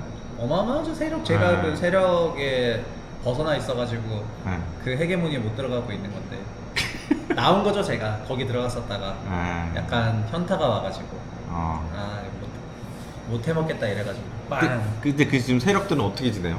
계속해서 부동산 결국은 집 사라는 거죠. 결국 답은 부동산밖에 없다. 집을 아쉽다. 사라. 집값 조정받을 때 집을 사라. 뭐 지금 당장 돈 없으면 전세 끼고 집을 사라. 올타임 강세론자들이. 네, 하락장이 이런 거예요. 결국 한국 부동산은 하락할 수가 없다. 정부가 계속해서 받쳐준다. 그러니까 소위 페드 푸시 있다. 이런 상황이고, 그다음에 가계대출 너무 커져서 이거 무너지면 한국 망한다. 그러니까 부동산 망하게 둘 수 없다. 이런 정황적인 논리를 많이 쓰죠. 저는 근데 공급 약간 부족하다. 네. 지방 부동산이랑 서울 부동산을 좀 다르게 생각을 해요. 서울은 계속해서 이제 돈을 만드는 그들만의 리그 같은 생각이 들어서 인구가 준다고 해도 서울이 뭐 많이 줄었잖아요. 준다고 해도 결국엔 돈은 계속 다 불어났기 때문에 결국에는 이들이 이걸 사고 하면서 점점 올라가는 거고 나머지 지방들은 그게 좀 약하기 때문에 돈이 다 서울에 몰렸으니까 여기는 죽어 있고 이게 양극화가 되게 계속해서 오래가. 저가 그거를 보여주는 기준을 지금 멀티플이라는 걸 만들었는데 그쵸. 전세 곱하기 멀티플. 그래서 지금 반포는 그게 가장 높은데 전세 2.5배고 지방 소도시는 전세 1.1배, 그러니까 PBR 1.1배부터 PBR 2.5배까지 있는 거예요. 한국 부동산에는. 그러면은 근데 상단은 계속해서 더 올라가고 있고요. 원래 2.3 피크에서 2.5로 올라가고 하단은 더 내려가고 있거든요. 근데 멀티플을 서울 평균은 지금 1.8배인데 1.8이 평균 정도 돼요. 근데 서울도 안에서도 1.8 언더인 지역이 있고 그렇죠. 1.8 오버인 지역이 있는데 1.8 오버인 지역들이 점점 작아지고 있죠. 저런 25개 기준으로. 그리고 올라가고. 점점 더 뾰족해지고 있는 거예요. 그러니까 여기도 종목 쏠림이 심한 거예요. 그러니까 특정 지역은 이제 확 선호도가 있어가지고 확 올라가고 서울 안에서도 여기는 성장성이 떨어진다 생각하면 멀티플 언더로 그냥 바로 꼬라봤거든요. 그런 데가 진짜 많아요. 그리고 뭐 제가 아직 예를 들면 판교하고 과천 같은 주택 가격대가 되게 팽팽하고 서로 살기 좋다고 얘기하는 데들이 있어요. 본인도 아주 칭찬했던. 네, 둘 다 어쨌든 뭐 짱짱한 동네죠. 판교 네. 과천. 네. 근데 제가 이 말씀 드리는 게 판교 과천이 어쨌든 가장 좋은 사례일 수도 있어가지고 판교에 있는 34평, 9평의 전세는 12억이고 거기 멀티플이 2.1배를 받아요. 2.1배를 받아요. 경기도 판교인데. 그래서 거기는 12억에 2.1 하면은 25억 정도 되는 거죠. 34평 9평 가격이 25억이고요. 과천은 멀티플을 안타깝지만 1.9배 받아요. 그러니까 같은 12억 전세인데 23억 받고 있죠. 그래서 사람들이 판교를 멀티플이 좀 더 높다 생각하거든요. 그거는 판교가 약간 더 성장성이 높은 일자리 중심 도시여서 그런 걸 부여하는 것 같고 전세 가격이 똑같은데 집값은 둘이 2, 3억 차이가 나요. 판교가 좀 더 비싸요. 같은 전세 금액이면은. 또 건물도 더 신축. 아니요, 과천이 새 아파트예요. 더 과천은 과천이? 20년, 24년 더 새 아파트예요. 판교에 있는 제가 말한 그 판교는 아시겠지만 2010년대 준공된 거예요. 판교는 2010년대 준공됐잖아요. 거기 오피스만 신축이에요. 무슨 신축이에요? 예, 아파트는 다 2010년 산이에요. 아파트 아파트가 2010년대 산인데 전세 12억이고 매매가 25점 넘어가고 몰랐네. 과천은 2010년대 후반 재건축돼가지고 다 20년, 21년 이런 거거든요. 근데 그런 놈인데 전세 12억에 23억 하고 있는데 그러니까 결국은 동전세라 하더라도 멀티플이 낮은 지역은 뭐 막 일자리가 없거나 이런 지역에 대해서 멀티플이 낮은 게 이루어지고 있는데 그런 부분이 나오고 있는 서울도 똑같다는 거고요. 서울도 이제 보면은 이제 높은 데는 높고 낮은 데는 낮은데 그래서 얘기하셨던 것처럼 저는 그래서 그거를 멀티플 높은 지역들을 요즘에는 막 트로피 지역이라고 부르고 돈 생기면은 파는 그런 트로피 아파트들이다 그렇게 부르고 있고 그리고 매년 트로피에서 탈락되는 데가 더 많다. 그러니까 더 뾰족해지고 있다. 사람들이 생각하는 트로피 지역은 더 뾰족해지고 있고 그다음에 그렇지 않은 지역은 약간 얘기하신 것처럼 양극화가 되게 심하다. 회전율도 잘 안 되고 이런 얘기를 많이 해요. 제 부산 가니까 인구가 60만 줄었어요. 그래서 네. 그래서 다 어디 갔냐 했더니 젊은 사람들이 다 떠났는데 이 사람들이 경기도에 갔다. 그렇죠. 그 얘기 듣고 충격받았어요, 진짜. 경기도로 많이 갔어요. 근데 부산도 근데 그래도 울산에서 좀 받아서 받았어요. 떨어진 거고 그러니까 울산에서는 부산 많이 오거든요. 근데 울산에서 왜 나와요? 울산보다 부산 살기 좋거든요. 그렇긴 하죠. 네. 부산도 그 경남 지역의 블랙홀이에요. 얘네들이 그 서울에 뺏긴다 이런 얘기를 많이 하는데 그 경남권에서는 부산이 블랙홀입니다. 제일 깔끔하죠. 울산에서도 뺏어로 가고 막 이런 일이 많이 발생하고 근데 부산은 어쨌든 지방 도시로서 수도권에 피해를 입고 있다는 걸 어필하고 싶은 마음이 되게 크고 그래가지고 근데 실제로 많이 빠져요. 경기가 실제로 너무 안 1년에, 좋으니까. 1년에 막 4, 5만 명씩 나가니까 합치면은 이제 4, 50만 명 될 겁니다. 부산 인구 많이 줄어가지고 거기는 자기네들끼리 그냥 막 노인과 바다라고 얘기를 하고 자기 지역을 막 그런 얘기를 하는데 다른 데는 더 힘들다. 부산이 그 정도면 다른 데는 거의 뭐 도시 소멸 레벨이죠. 아니 울산은 그래도 현대차도 버티고 있고. 근데 뭐 조선 근래 조금 좋아진다는 얘기 있지만 사실 뭐 그게 가시화된 것 같지는 않고. 근데 울산 그렇구나. 트럼프 시대에서는 조선 좋아지니까 좋아질 수도 있겠다. 하청. 네. 아니 뭐 LNG 수출 많이 하고 이러면 좋아질 수도 있겠네요. 그 트럼프 행정부에서는 LNG 수출 많이 할 것 같던데. 사요? 뭘 사요? 울산? 아니요. 뭐 좋아질 수 있다면서. 터미널로 좋아져야 사는 거죠. 터미널로 쭉 모르겠어요. 부동산은 그렇게 막 시점 이렇게 기민한 트레이딩이 되는 자산은 아니니까. 미리 들어가야 되는 거 아니야? 네? 미리 들어가야 되는 거 아니야? 아니야? 부동산 아니야? 어디도 아니야? 네. 시그니는 안 될까요? 아니 저는 뭐 부동산 별로 추천을 안 하고 있습니다. 뭐 사요? 손님같이 뭐 사요? 미국 주식이? 네. S&P 미국 500? 주식 그냥 다 사. 네. 테슬라 숏 어때요? 테슬라요? 이런 거 되게 좋아하실 것 같아. 테슬라 숏 이미 뭐 360인가 찍었다가 지금 310까지 내려왔더라고요.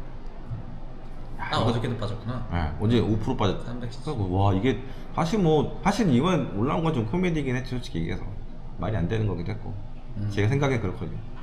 저는 그 얘기를 계속 했었는데 약간 터미널을 땡겨온 거죠. 그러니까 뭐 이것도 되고 저것도 되고 한 걸 땡겨온 기대감으로 지금 한 40% 난 거 아니에요?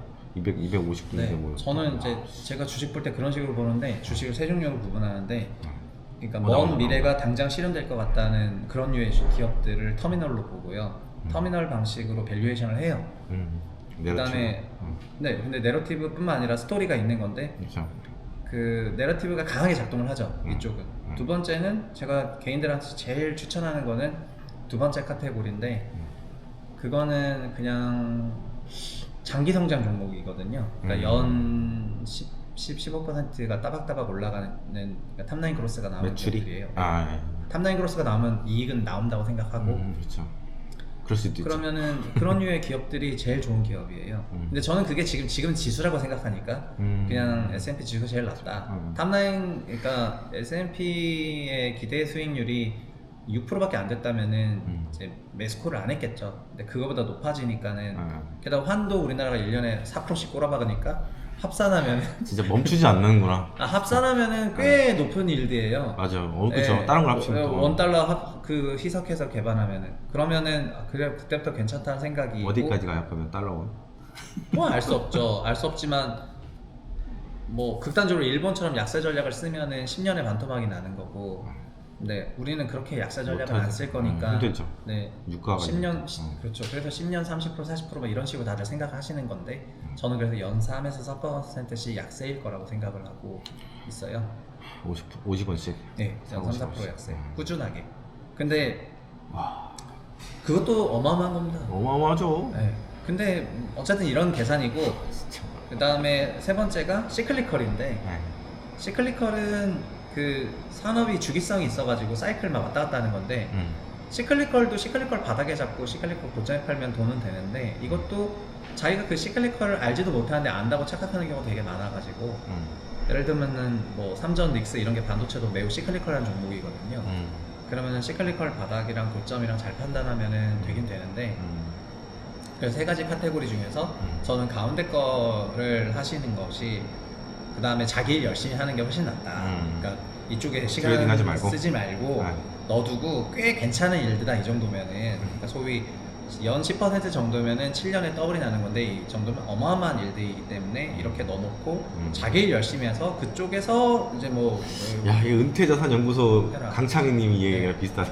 너의 몸값을 올려라. 네, 너 어쨌든 하는 지금 저희 나이 때는 올릴 수 있는 그다음에 파이프라인 다양화가 되니까요. 그러니까, 근데 그러면서 자기가 공부를 많이 해서 이쪽도 좀 알고 이쪽도 좀 알고 이러면은 전체는 아니고 이제 일부를 재미로 투자로 아니면 일부가 아니라 그 비중이 30%가 됐던 그런 거는 해보면 되는 거죠. 근데 사람들이 제일 많이 끌리는 게 터미널에 끌려요.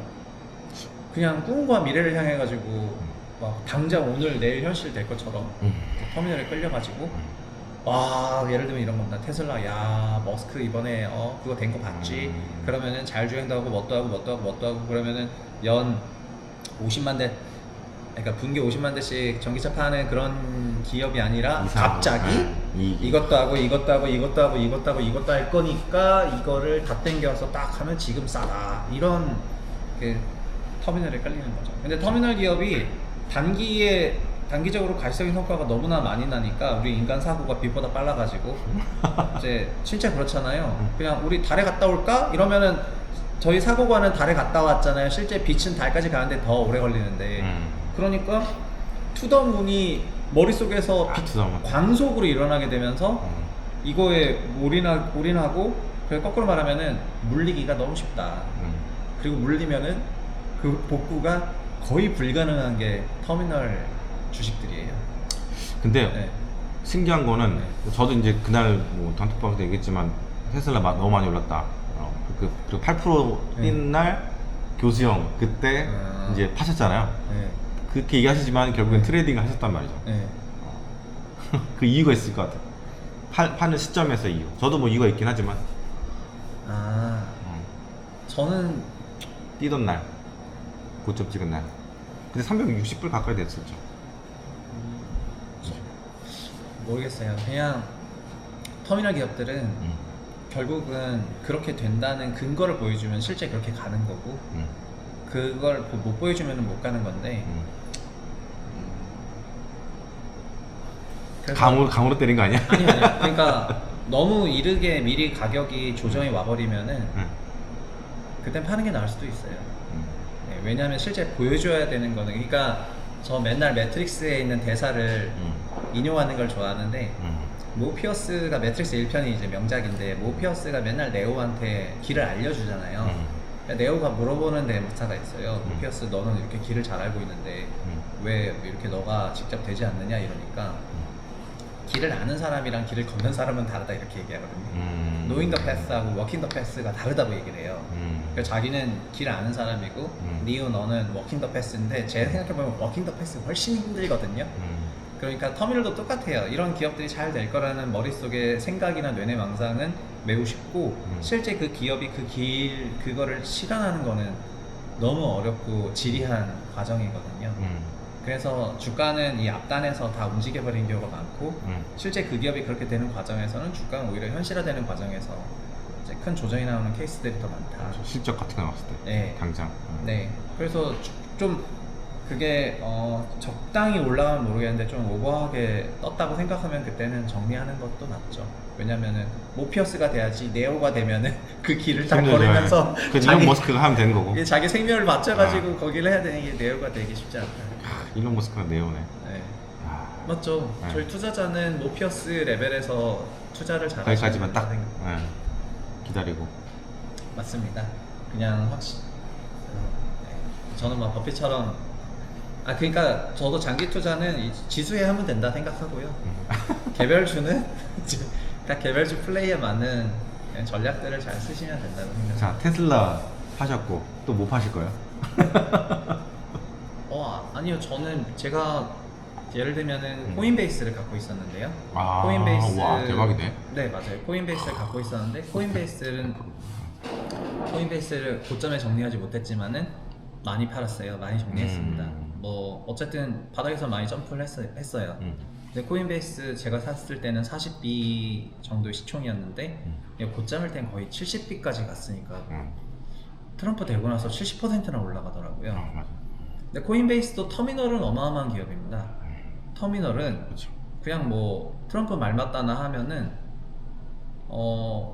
한마디로 바이낸스 다 죽어라 이런 거지 않습니까? 트럼프는 코인 거래소 시장에서조차도 바이낸스 같은 그런 중국계 기업들이 점유율 가장 높은 거를 싫어하고 이런 성향을 가지고 있으니까 코인베이스의 거래 시장 점유율이 3%밖에 안 돼요. 바이낸스가 20%고요. 업비트가 5% 가지고 있습니다. 그러면은 거래 시장 점유율 3%짜리 기업이 40B 기업인데 근데 지금 거래 금융 자체가 3배가 올랐어요. 얘가 되면서. 그러면은 이것만으로 일단은 소위 이제 EPS가 그만큼 아니겠지만 기업 사이즈가 2배 이상 올라갈 수 있는 명분이 생긴 거고 여기다 터미널로 점유율이 올라가게 되면은 3%가 아니라 뭐 6%만 돼도 또 곱하기 2가 되니까 막 4배, 6배 막 이런 기업이 되는 거예요. 그러나 이거는 저희 사고가 달에 갔다 오는 생각이랑 똑같이 움직이는 거지 실제 이 회사가 그렇게 된 건 아니거든요. 희망고. 맞아요. 그런데 단기적으로 70% 상승한 거는 이런 생각들을 하면서 과상승한 거고 과상승했을 때는 정리하는 게 낫죠. 나중에 실제 기업이 그 길을 걷게 되면은 그 시그널이 나오면은 그때 재진입해도 된다고 생각을 하거든요. 그래서 그런 분들 때문에 우리가 네. 돈을 벌 수 있는 기회가 상당히 많은 겁니다. 이렇게 막 꿈을 꾸는 사람들도. 저는 돈은 수익은 조금이라도 나면은 그거는 다 칭찬받을 일이라 생각합니다. 그러니까 내가 어마어마한 일드가 안 나오고 그냥 어떤 거래를 통해 가지고 약간이라도 벌었다면은 그건 어쨌든 잘한 거지 않습니까? 그래서 그런 부분에 대해서는 뭐 내가 막 더 벌 수 있었는데 이런 욕심을 부리거나 하면은 더 안 좋아질 수가 있기 때문에 내 자잘한 수익에 대해서 일단 감사할 줄 알면 좋을 것 같고요. 그리고 근본적으로는 막 너무 열심히 투자 안 하셔도 된다. 지수가 있다 우리에게는 지수가 있으니까 너무 열심히 투자 안 해도 괜찮지 않나 이렇게 생각합니다. 저는 아직 네. 그 수익에 대해서는 퀄리티가 다르다고 약간 네. 그러니까 투기를 해서 2% 버는 거랑 네. 이제 여러 가지 공부를 해서 2% 버는 거는 좀 다르기 때문에 우리가 투기를 해서 가는 거는 지향하고 반대편인 건 지향해야 된다고 생각해서 공부를 아주 열심히 해야 된다. 안 할 거면 하지 마라. 물론 지수도 괜찮은 방법인데 지수도 그냥 투자라는 게 쉬워 보이긴 하지만 멘탈이 늘 변동성이 크기 때문에 못 버틸 수도 있다. 이게 어차피 변동성이 상당히 크잖아요. 뭐 한 해 동안 30%가 올라갔는데 올해는 너무 많이 올랐어요. 네, 너무 이 역대 최근 40년 동안 가장 강력한 장이었다고 얘기하는데 맞아요. 올해는 너무 많이 올랐어요. 맞아. 그래서 저는 환전만 해서 그냥 기다리고 계셔도 좋을 것 같아요. 아니, 저는 어제 이제 30%를 원화 환전했거든요. 트레이딩은 조금 왜냐면 뭐 원화로 뭐 사시려고 또. 그냥 원화로 바꿔놨고 아. 네, 통화로 갖고 있다 다시 지금 이거는 일단 트럼프 랠리고 결국에는 뭐 뉴노멀이라고 저도 계속 생각을 했었는데 트럼프 트레이드로 다 자산 시장이 약간 왜곡이 됐는데 이게 다시 풀려가는 방향이 있지 않을까 생각을 좀 하고 있어가지고 뭐 이게 1300원 아래로 간다는 얘기는 전 한 번도 한 적이 없어요. 근데 1300원 초반대 갔을 때는 사람들한테 달러를 되도록 많이 사라. 그렇죠. 그렇게. 트럼프가 되면은 이렇게 될 거라는 터미널을 다 땡겨온 거죠, 네, 시장에서. 맞아. 그래서 네. 일시적으로 다 뭉쳤기 때문에 네. 금리도 마찬가지로 전 봐요. 금리도 너무 지금 4.5 가까이 간 것도 너무 트럼프를 진짜 타노스로 보는 것 같다는 생각이 들고. 난 그거 잘 이해는 못 하겠더라고요. 사람들은 그 믿고 싶은 걸 믿고 하는 거니까. 그래서 좀 시장을 역발상으로 봐야 될 때가 지금이 아닌가. 또 연말 랠리까지 붙어서 연말까지 간다라는 생각이 얘기 나올 때도 나는 S&P 5%면은 뭐 허니문 랠리로는 충분한 게 아닌가라는 생각을 했었거든요. 그렇게 얘기를 해왔었고. 저는 그런 이제 계절성이나 막 연말 랠리나 이런 윈도우 드레싱이나 옛날에는 막 이런 잘안 용어들이나 맞았죠. 이런 것들이 되게 잘 맞는 줄 알았는데 안 맞잖아요. 그냥 그때그때 다른 거고 그래가지고 맞아. 그냥 항상 제로 베이스에서 생각하는 게 좋을 것 같습니다. 9%뭐 9월 달에는 역대적으로 제일 시장이 안 좋았습니다. 10월 달에는 시장이 무너졌습니다. 막 얘기하는데 네. 돌아켜 보면은 아주 그런 걸 가볍게 박살내. 그러니까 그런 확률이 반도 안 되는데 사실 많은 언론이라든가 월가 전문가들이 그런 얘기를 많이 하죠. 썰을 풀죠. 그게 그 소위 월가식 해석법이 있으니까요. 이거 그 월가식 해석법을 한국 증시도 하고 있거든요. 네, 똑같이. 그리고 정말 기계적인 해석법이 있어요. 아시겠지만은. 네, 삼성전자도. 네, 그래서 그 기계적인 해석법을 계속 듣다 보면은 처음에는 저도 그런 해석법을 몰랐기 때문에 막 이제 굉장히 배우는 게 많았었는데 어느 순간부터는 이제 그건 이제 해석법의 한 일환일 뿐이고 어차피 경제라는 거는 사회학문이고 사회학문엔 정답이 없는 거고 자연과학이 아니고 그래서 경제는 굉장히 유기적으로 움직이거나 혹은 예상하지 못한 방향으로 가기도 하고 그리고 사람이라는 게 여기에 깊게 관여가 돼 있기 때문에 예측 못하는 방향으로 가고 있는 건데 너무 그러니까 이코노믹 머신처럼 해석을 하잖아요. 다 이렇게 되고 이렇게 되고 이렇게 되고 논리적으로 이제. 맞아요. 네, 그래서 막 그렇지 않은 경우가 많더라고요. 맞아. 그러다 보니까는 전 사실 그래서 막 그런 재테크 채널 잘 안 봐요. 재테크 채널도 잘 안 보고 뭐 이런저런 해석도 잘 안 보고. 팩트만 취한 거, 데이터만 취한 거죠. 근데 저도 똑같은 생각이에요. 이게 생물 같아가지고 랜덤이고 뭐 복잡게 뭐 이런 얘기들 많이 하는데 뭐 그 말도 맞는 것 같고 부르는 거에 따라 다르긴 하지만 네, 맞아요. 그래서 정말 이게 월가라든가 여의도라든가 뭐 전 세계 다 마찬가지겠지만 파이낸스에서 보는 논리적인 접근이 한계가 있다. 그래서 매크로 지표 같은 거 이거 하나 보고 뭐 TGA 잔고가 어떻게 돼서 뭐 시장이 어떻게 된다, 유동성이 얼마큼 공동돼서 시장이 어떻게 된다 이런 것들은 사실은 그것도 일리가 있는데 사실 꼭 시장이 그렇게만 움직이지 않아요. 더 많은 수많은 요인들이 다 도사리고 있다. 그리고 우리가 보고 있는 매크로라는 지표들이 시장을 제대로 다 대변하지 못한 것도 있다. 예를 들자면 뭐 설문조사를 해서 나오는 그런 ISM이라든가 이런 것들도 네, 저는 그런 거는 완전히 그런 부분은 문제가 이미 있다고 오래전부터 생각이 많았었던 게 그 막 자본 없는 자본주의 같은 그런 책만 봐더라도 제가 재무회계 예를 들면 재무제표를 만들면서 기업들을 이제 봤으니까요. 그러면 예전엔 그런 게 되게 중요했는데 당장 무형자산 기업들은 무형자산 부분을 현재 재무회계 기준이 너무 간략하게만 적어놓고 있기 때문에 눈에 보이지 않는 경쟁력을 갖고 있는 기업들에 대해서 잘 묘사가 안 되고 그러니까 이게 공학적으로 분해능이라는 용어가 있어요. 분해를 시킬 수 있는 그 능력, 그러니까 당이 0%와 0.0%가 다르잖아요. 혈당, 그러니까 제로콜라 0%와 0.0이 다른 거는 0.0이 더 분해능이 높은 거거든요. 그리고 형태가 직선인 경우라 줄자가 있고 또 곡자가 있잖아요. 직선자가 있고 곡자가 있고 그러면 동그랗게 생긴 물건은 곡자로 재야 될 거 아니에요. 결국은 그 측정 대상 물질에 대해서 그거에 적합한 줄자를 대야 되는데 쉽지 않죠. 현재 우리 그 경제나 이런 투자나 이런 쪽에서는 계속해서 정해진 그 200년 된 관행에 그것만 들이대면서 지표나 지수도 똑같아요. 이게 현재 세계는 뭔가 변화가 생긴 것 같아요. 그러니까 그 위화감이 느껴지는데 이거를 계속 대면서 지금 약간 뭐 경기가 뭐 침체니 어쩌니 안 침체니 어쩌니 이런 식으로 얘기를 하니까 점점 더 설명력하고 분해능이 안 맞는 그런 일들이 많이 생기는 것 같아요. 같아요. 그거를 아주 이렇다 이게 막 이렇게 뭐가 이렇다 딱 대놓고 조지지는 못하겠지만 그러니까 언제부턴가는 경제에서 하드 데이터, 소프트 데이터가 있는데 소프트 데이터가 더 중요한 게 아니야. 약간 그런 사람들은 그런 걸 좀 느끼니까요. 그런 얘기도 나오는 것 같고. 그러니까 투자하기 어려워졌죠. 그렇지. 네. 또 그다 요즘에 심리가 굉장히 네. 개인들이 정말 옛날에는 그래도 뭐 맥도독이라는 게 있었잖아요. 네. 선물이 현물을 근데 요즘은 이제 개인들이 현물을 엄청나게 좌지우지하면서 선물 시장이 어떻게 보면은 전혀 꼬리가 그냥 날아가 그래요? 버린 그런 현상도 있는 것 같고. 역시 우리나라 개인들 대단하구나. 우리나라뿐만 아니라 전 세계적으로요? 전 세계가 개인들이 주식을 하는 사람들이 이렇게 많았어요. 지금 코스피 1400에 서학개미 700만 명이니까 옛날에 제가 뭐 입사했을 400만 명 했잖아. 400만 그게 쭉 갔는데 네. 코스피가 그러니까 그게 폭발했던 게 아시다시피 팬데믹 네. 코로나 때 다 왔는데 그 해 벌었던 거를 다음 해 다 깨먹고 네. 사람들이 밈주식 하면서 다 깨먹고 그렇게 됐던 게 22년 어쨌든 우리나라가 22년을 경험하면서 사람들 생각이 많이 달라졌어요. 네. 그러니까 늘 신기하다. 투더문이 있는 건 아니고 네. 시장이 자연스러운 순환이 존재하고 막 하락이 있을 수도 있다는 거를 이제 많이 깨달으신 것 같고 특히 최근 들어서 삼성전자에 물리신 분이 정말 많던데 너무 많더라고요. 낙인 그래서 됐으니까 뭐. 엄청나게 많으시고 또 2차전지 물린 사람도 많고 그다음에 2차전지 삼성전자 그리고 네이버 카카오 물린 사람도 엄청나게 많습니다. 우리나라. 이렇게 봤으니까 네, 정말 많이 있어요. 아니, 네이버는 네. 실적이 사상 최대잖아요 지금 이번 나온 게. 실적이 사상 최대라고요. 네, 이번에 저는 계속 꼬꾸라지고 있는 줄 알았는데 국내 주식 잘 몰라요. 다 안 본 지가 이제 거의 8년 9년 됐다 보니까 근데 주식은 진짜 많이 빠졌더라고요. 약간 이거 버블이었던 게 20, 기준이 21년에 그게 너무 많이 올라갔죠. 그게 버블이었구나.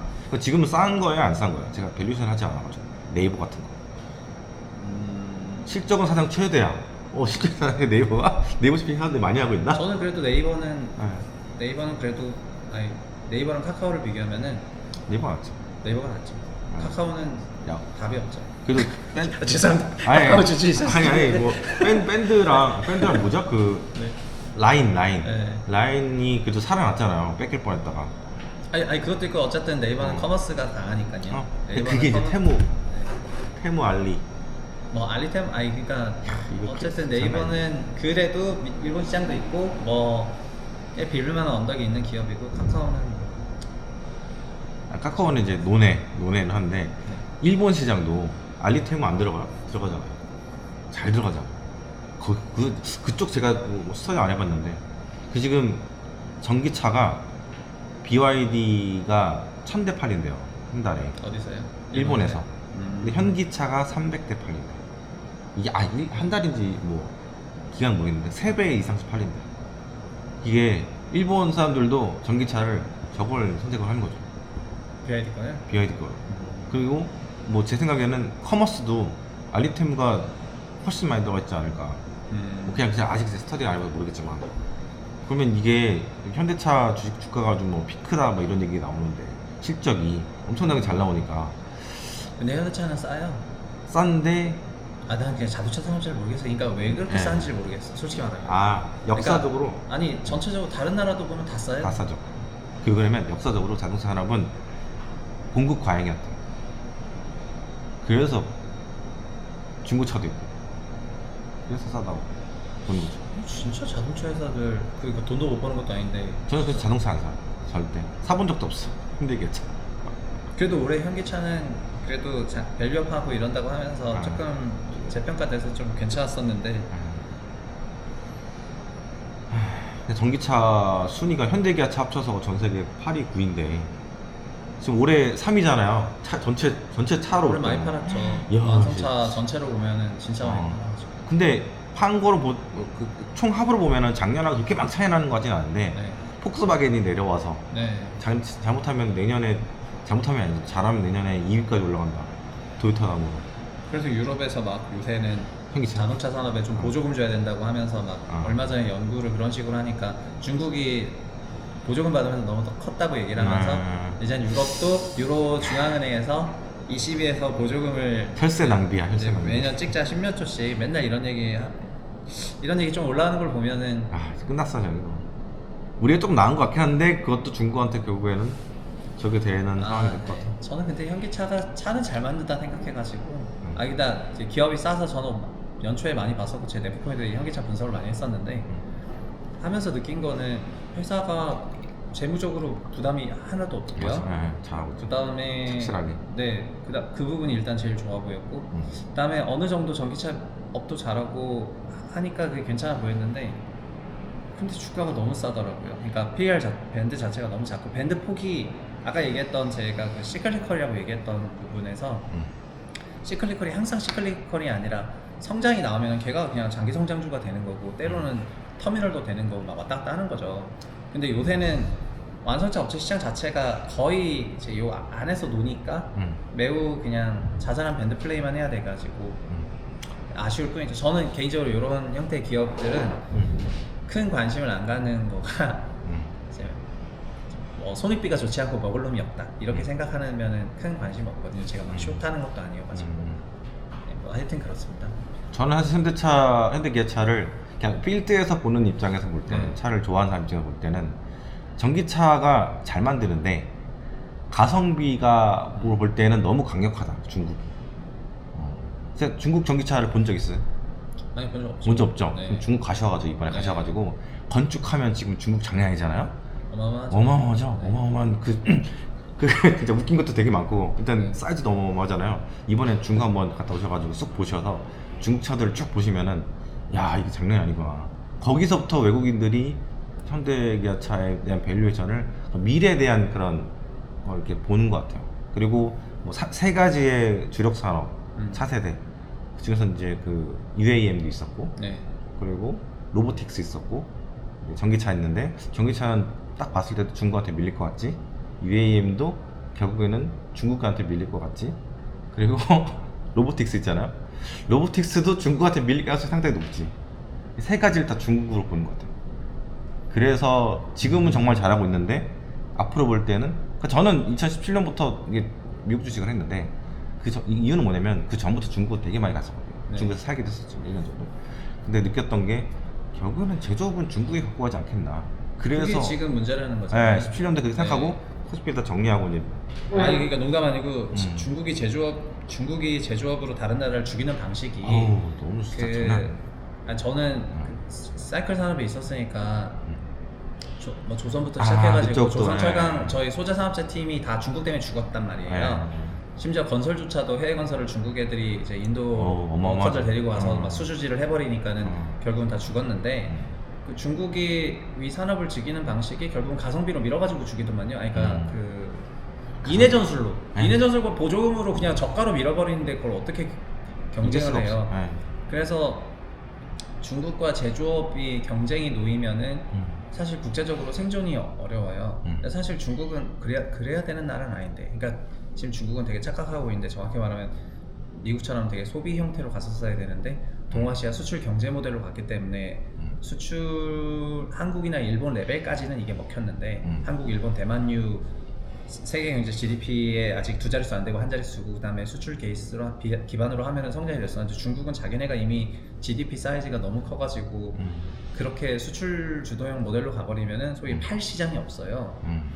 그러면은 본인들이 그냥 소비 베이스로 가면서 그리고 소비 베이스로 가는 게 어떻게 보면 더 성장하는 거거든요. 그 실제로 미국이 됐건 도시도 그래요. 도시도 제주 중심 도시보다는 소비형 도시가 성장이 더 커요. 소위 한국으로 치면 서울이 울산보다 더 성장이 커요. 왜냐하면은 서울은 소비형 도시고 여기는 제조형 도시거든요. 그러니까 경제도 소비형 경제가 더 큰데 이 안에서도 서비스 일자리가 어마어마하게 만들어지고 근데 이제 중국이 제조업을 해버리니까 결국 우리 같은 사람들을 만나는 건데 저는 그래서 중국이랑 경합하는 사람을 안 좋아합니다. 아니 전반적으로. 다 경합하고 있잖아 지금. 네, 근데 이거를 제 소위 트럼프네랑 그 유로존에서 봤을 때 올해 드라기가 보고 트럼프의 라이트하이저가 본 거는 걔네들이 순수하게 100% 자기네 경쟁력만은 아니고 그 정부 지원을 많이 받았으니까 우리가 중국 정부는 아니니까 우리가 그거를 뺄 수는 없고 그냥 관세로 때려버리자 약간 이런 방식으로 접근했기 때문에 너무 단순하게 좀 지켜봐야 되겠다라고 생각을 하는데 다만 중국이랑 제조업이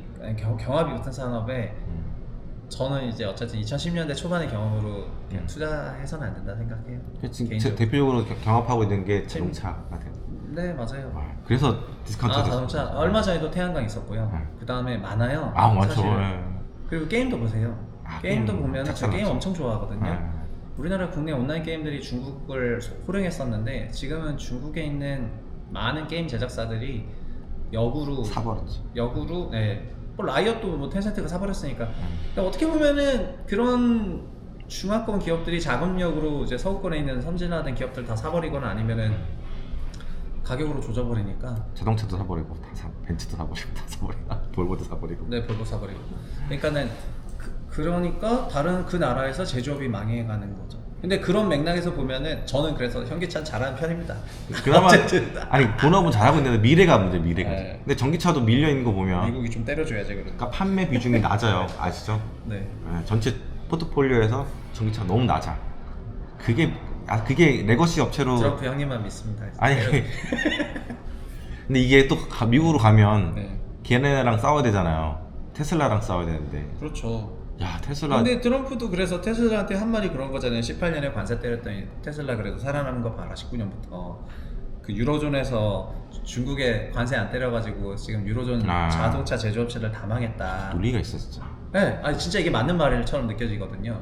그러니까는 그래서 19년부터 큰 격차가 나기 시작을 했는데 유로존에서도 우리나라보다 더 심각할 거 아니에요. 어떻게 보면 자동차라는 그 비즈니스의 거의 뭐 원류나 마찬가지인데 미국이랑 양대산맥인데 우리가 맨날 얘기하는 독삼사 그 독삼사도 있고 뭐 이랬는데 얘네들이 완전 심각해가지고 올해 드라기한테 용역을 줬는데 마리오 드라기가 네, 마리오 드라기가 용역의 결과가 뭐냐면 우리가 보조금이 없었다. 그래가지고 앞으로 계속 보조금을 주겠다. 뭐 이런 거니까 오이씨 그래.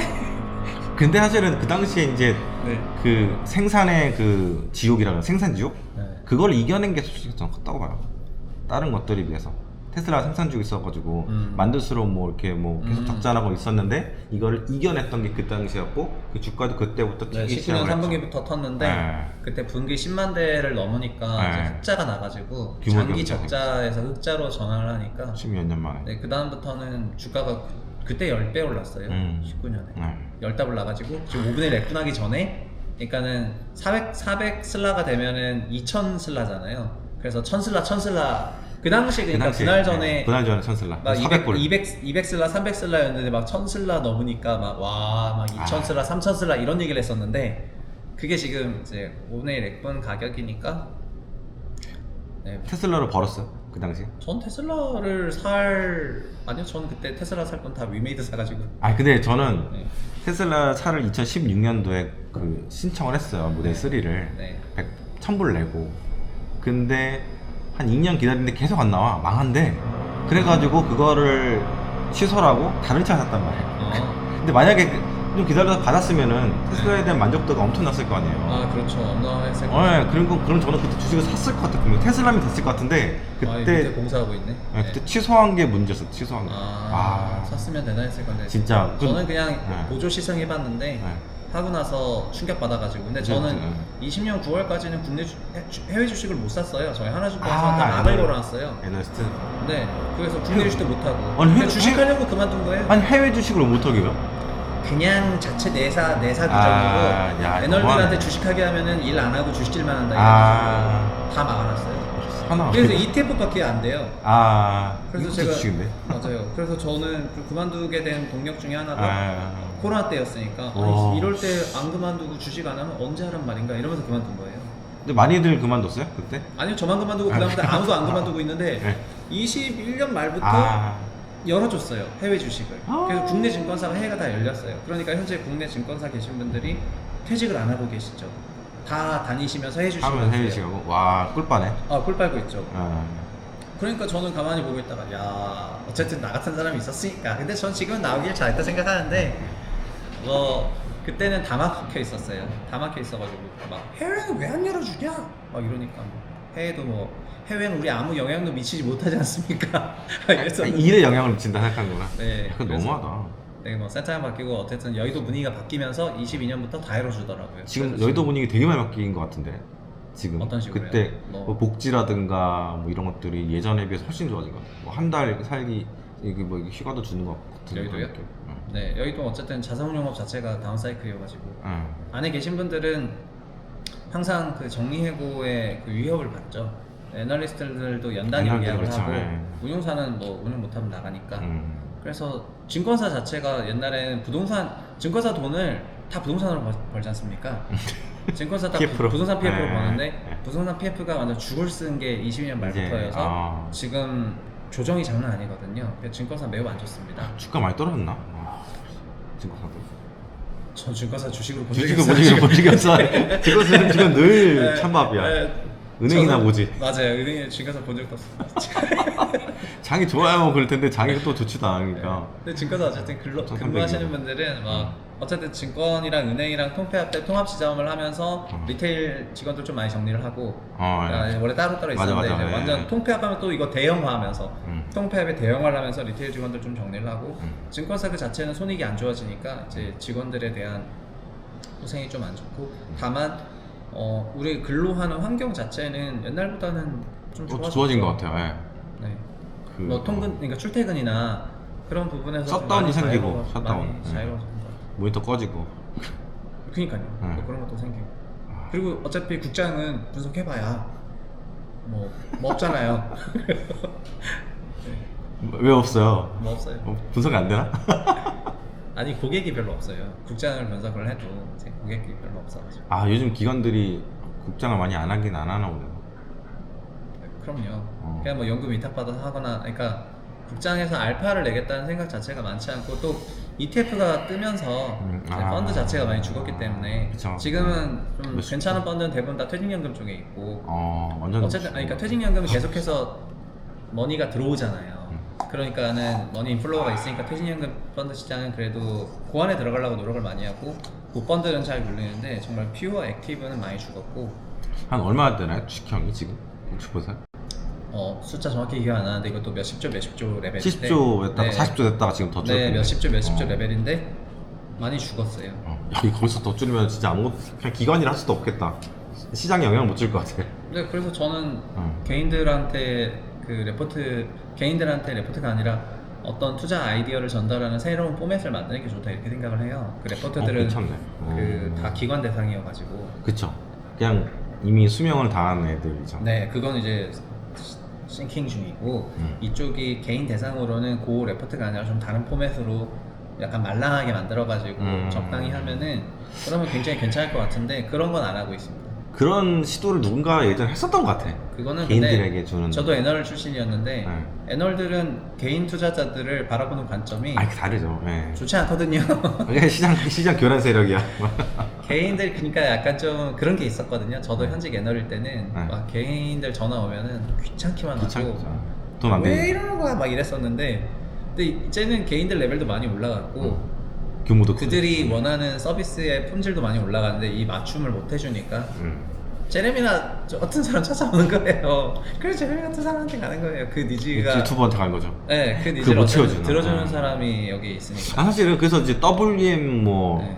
기획부 뭐 리서치 이런 것들이 있어가지고 이렇게 해줘야 되는데 회사가 너무 그쪽에다가 투자를 안 하는 것 같아요. 저는 올해 어떤 일이 있었냐면 모 증권사에서 자기네가 무슨 플랫폼을 만드는데 플랫폼을 만드는데 저한테 이제 참여를 하고 거기 플랫폼에다가 올라타래요. 그래서 올라타.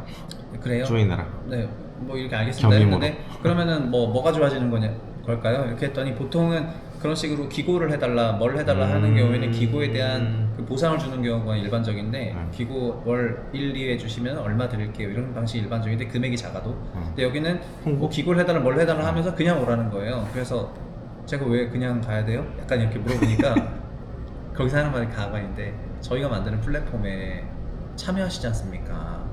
야, 뭐 이러는 정신 거예요. 못 차리네. 그래가지고 가만히 듣고 있다가 하여튼 너무나 어처구니없는 말이 어처구니 없다. 나와가지고 네. 그래서 자원봉사야. 넌 홍보 그거지.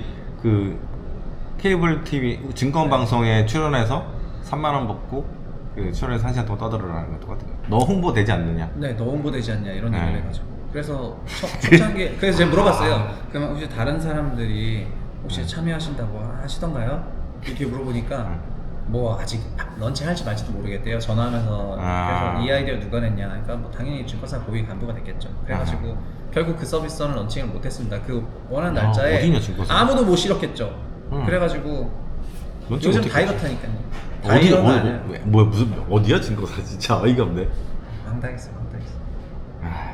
그래서 그러면서 나중에는 초창기에는 그 올라오시는 그런 크리에이터 분들의 팬덤을 이용할 생각인데 그 팬덤을 이용할 거지만 나중에는 이 안에 플랫폼 효과로 팬덤도 더 늘어나시지 않으시겠습니까? 뭐 이러더라고요. 그래서 초창기에 우리 팬덤 이용하는 비용을 내라. 이제 그럴 생각도 아니라면 당당하다. 정말 너네말로 공짜 정신을 노리는 거고 이제 크리에이터들 무시하는 거고 우리 팬덤 무시하는 거랑 마찬가지다. 그래서 뭐 그런 일을 얘기했는데 결국 그 서비스 런칭을 못했죠. 이런 게 많아요 증권사 여전히. 국어를 하려면 제대로 하지 돈 달아서. 와, 저는 그러니까 금액을 떠나가지고 그 태도가 그렇지 고압적이네요. 저 같은 사람을 볼 때도 제가 뭐 모임에 나갔어요. 국토부가 주관하는 모임에 나갔습니다. 다 교수진들만 계셨어요. 유튜버는 저만 있었습니다. 근데 거기에 어떤 교수님 한 분이 다 끝나고 나서 그 모임을 주관했던 국토부 간부에게 한 말이 제 뒤로 들어왔는데 그분이 이제 이런 말을 했다고 하면서 기분 나빠하지 말라 그랬는데 시정 잡배를 불러왔다 하더라고요. 시정 잡배. 그래서 저는 기분이 안 나빴어요. 무슨 말을 하나 이렇게 했는데 근데 끝나고 나서 뭐 비분관계했다는 겁니다. 저쪽에서 다른 분이 이제 막 이 모임에 격이 있는데 유튜버를 데리고 저런 시정 잡배를 데리고 오면 어떡하냐 막 이러면서 이제 막 그 화를 내셔가지고 막 이제 그게 너무 크게 화가 나다 보니까 살짝 바이럴이 돼가지고 이제 저한테 들어온 건데 그래서 그냥 가만히 듣다가 이제 어디 가서 이제 그래도 다행히 면전에서 시정 잡배라고는 안 해서 다행이긴 한데 면전에서 하면 싸움 나지. 아니 근데 면전에서 했었더라도 저는 싸우진 않았을 거라고 생각하는데 그죠. 그렇게 그런 하여튼 그렇게 생각하는 거죠. 그러니까 제도권에서는 여전히 우리 같은 사람들을 아니면 그렇게 바라보는 것 같아요. 근데 이질적이긴 하다. 국토에서 하는데 유튜브, 그러니까 유튜브는 전인 증권사 애널리스트, 네. 베스트 애널 이렇게 왔으면 좀 아니 그러니까 시장 전문가라고 불렀는데 네. 그냥 시장 전문가로 부를만하다고 저는 생각하는데 이제 오신 교수님들은 굉장히 기분이 나쁘셨던 거예요. 얼마 전에 그 게임 산업에 대해서 샷다운에 대해서 뭐 이렇게 하면서 네. 어떤 유명한 사람이 와가지고 그거에 대해서 10분 동안 20분 동안 국회에서 김성희 씨가. 네, 그게 그 느낌이 좀 났다. 네, 아마 거기서는 김성희 씨가 네. 뭐냐 이렇게 했을 거예요. 네, 네. 그런 느낌이 있었을 것 같아요. 똑같은 근데 느낌이었어요. 들어보면은 뭐라고 잡아뗄 게 없죠. 네. 그래서 어쨌든 시정 답변 취급 한번 받고 그다음에 딴 모임에서는 면전에서 이런 취급을 당했었는데 와. 동일하게 국토부 모임이었는데 이제 쭉 그쵸. 갔는데 다 연구원 분들이시고 어떤 아. 기관 소속의 연구원 분들이시고 저하고 그때는 다행히 유튜버가 2명이었어요. 저하고 다른 유튜버가 갔었는데 누구 왔어요? 유튜버? 아니 그거는 이제 말할 수 없어. 딱 둘이 갔는데 그분은 심지어 부동산 유튜버는 아니었어요. 그냥 일반적인 재테크 유튜버셨는데 그래서 이제 딱 갔는데 가니까 그 다른 한 분이 딱 발언 전에 좌우를 딱 살피시면서 이렇게 얘기했어요. 여기 오늘 멤버가 왜 이래요? 제가 지금 시청자 한번 당했었는데 한번 이제 하겠습니까? 또 멤버가 왜 이러냐 그래서 지금 저를 이렇게 하시는 건가 해가지고 저 가만히 듣고 있다가 그래 나는 그래도 부동산 유튜버니까 오른쪽은 재테크 유튜버지. 그래서 누구지? 부일남인가? 부인남은 부동산 유튜버죠. 그래도 부동산이라고 했는데 재테크는 워낙 많으니까. 재테크는 그 부동산 컨셉도 아닙니다. 더 저 일반적인 범용 재테크 하여튼 그래가지고 지금 요즘 제일 잘 나가는 부동산 유튜버는 누구야? 부인남이 제일 잘 나가요. 부인남이 잘 나가요? 네. 부인남 채널은 140만 명 넘고 오 장난 아니구나. 대형 채널이에요. 오 140만이요? 네. 뭘 얘기를 많이 해요? 그래서 140만이 나와요? 부동산이랑 그다음에 청년들 마인드십. 마인드십? 네. 야 이거는 격가지네. 그게 끼어파기네. 더 조회수가 그래요? 높아요. 그래요? 네. 뭐라고 얘기해요? 그러니까 사치하지 마라. 뭐 일 열심히 해라 이런 아껴서 잘 약간 살아라. 그런 마인드십. 그런 부분을 얘기를 많이 하죠. 그렇구나. 그런 걸 해야 되는구나. 네. 100만 명 되고 나서 해야 되겠다. 100만 명 되시면 뭘 하셔도 됩니다. 아유 뭐야? 야 이게 너무 구입구 비밀이냐? 네. 우리 거의 비슷하게 시작한 것 같아 내가. 네. 그렇죠? 뭘 하셔도 돼요.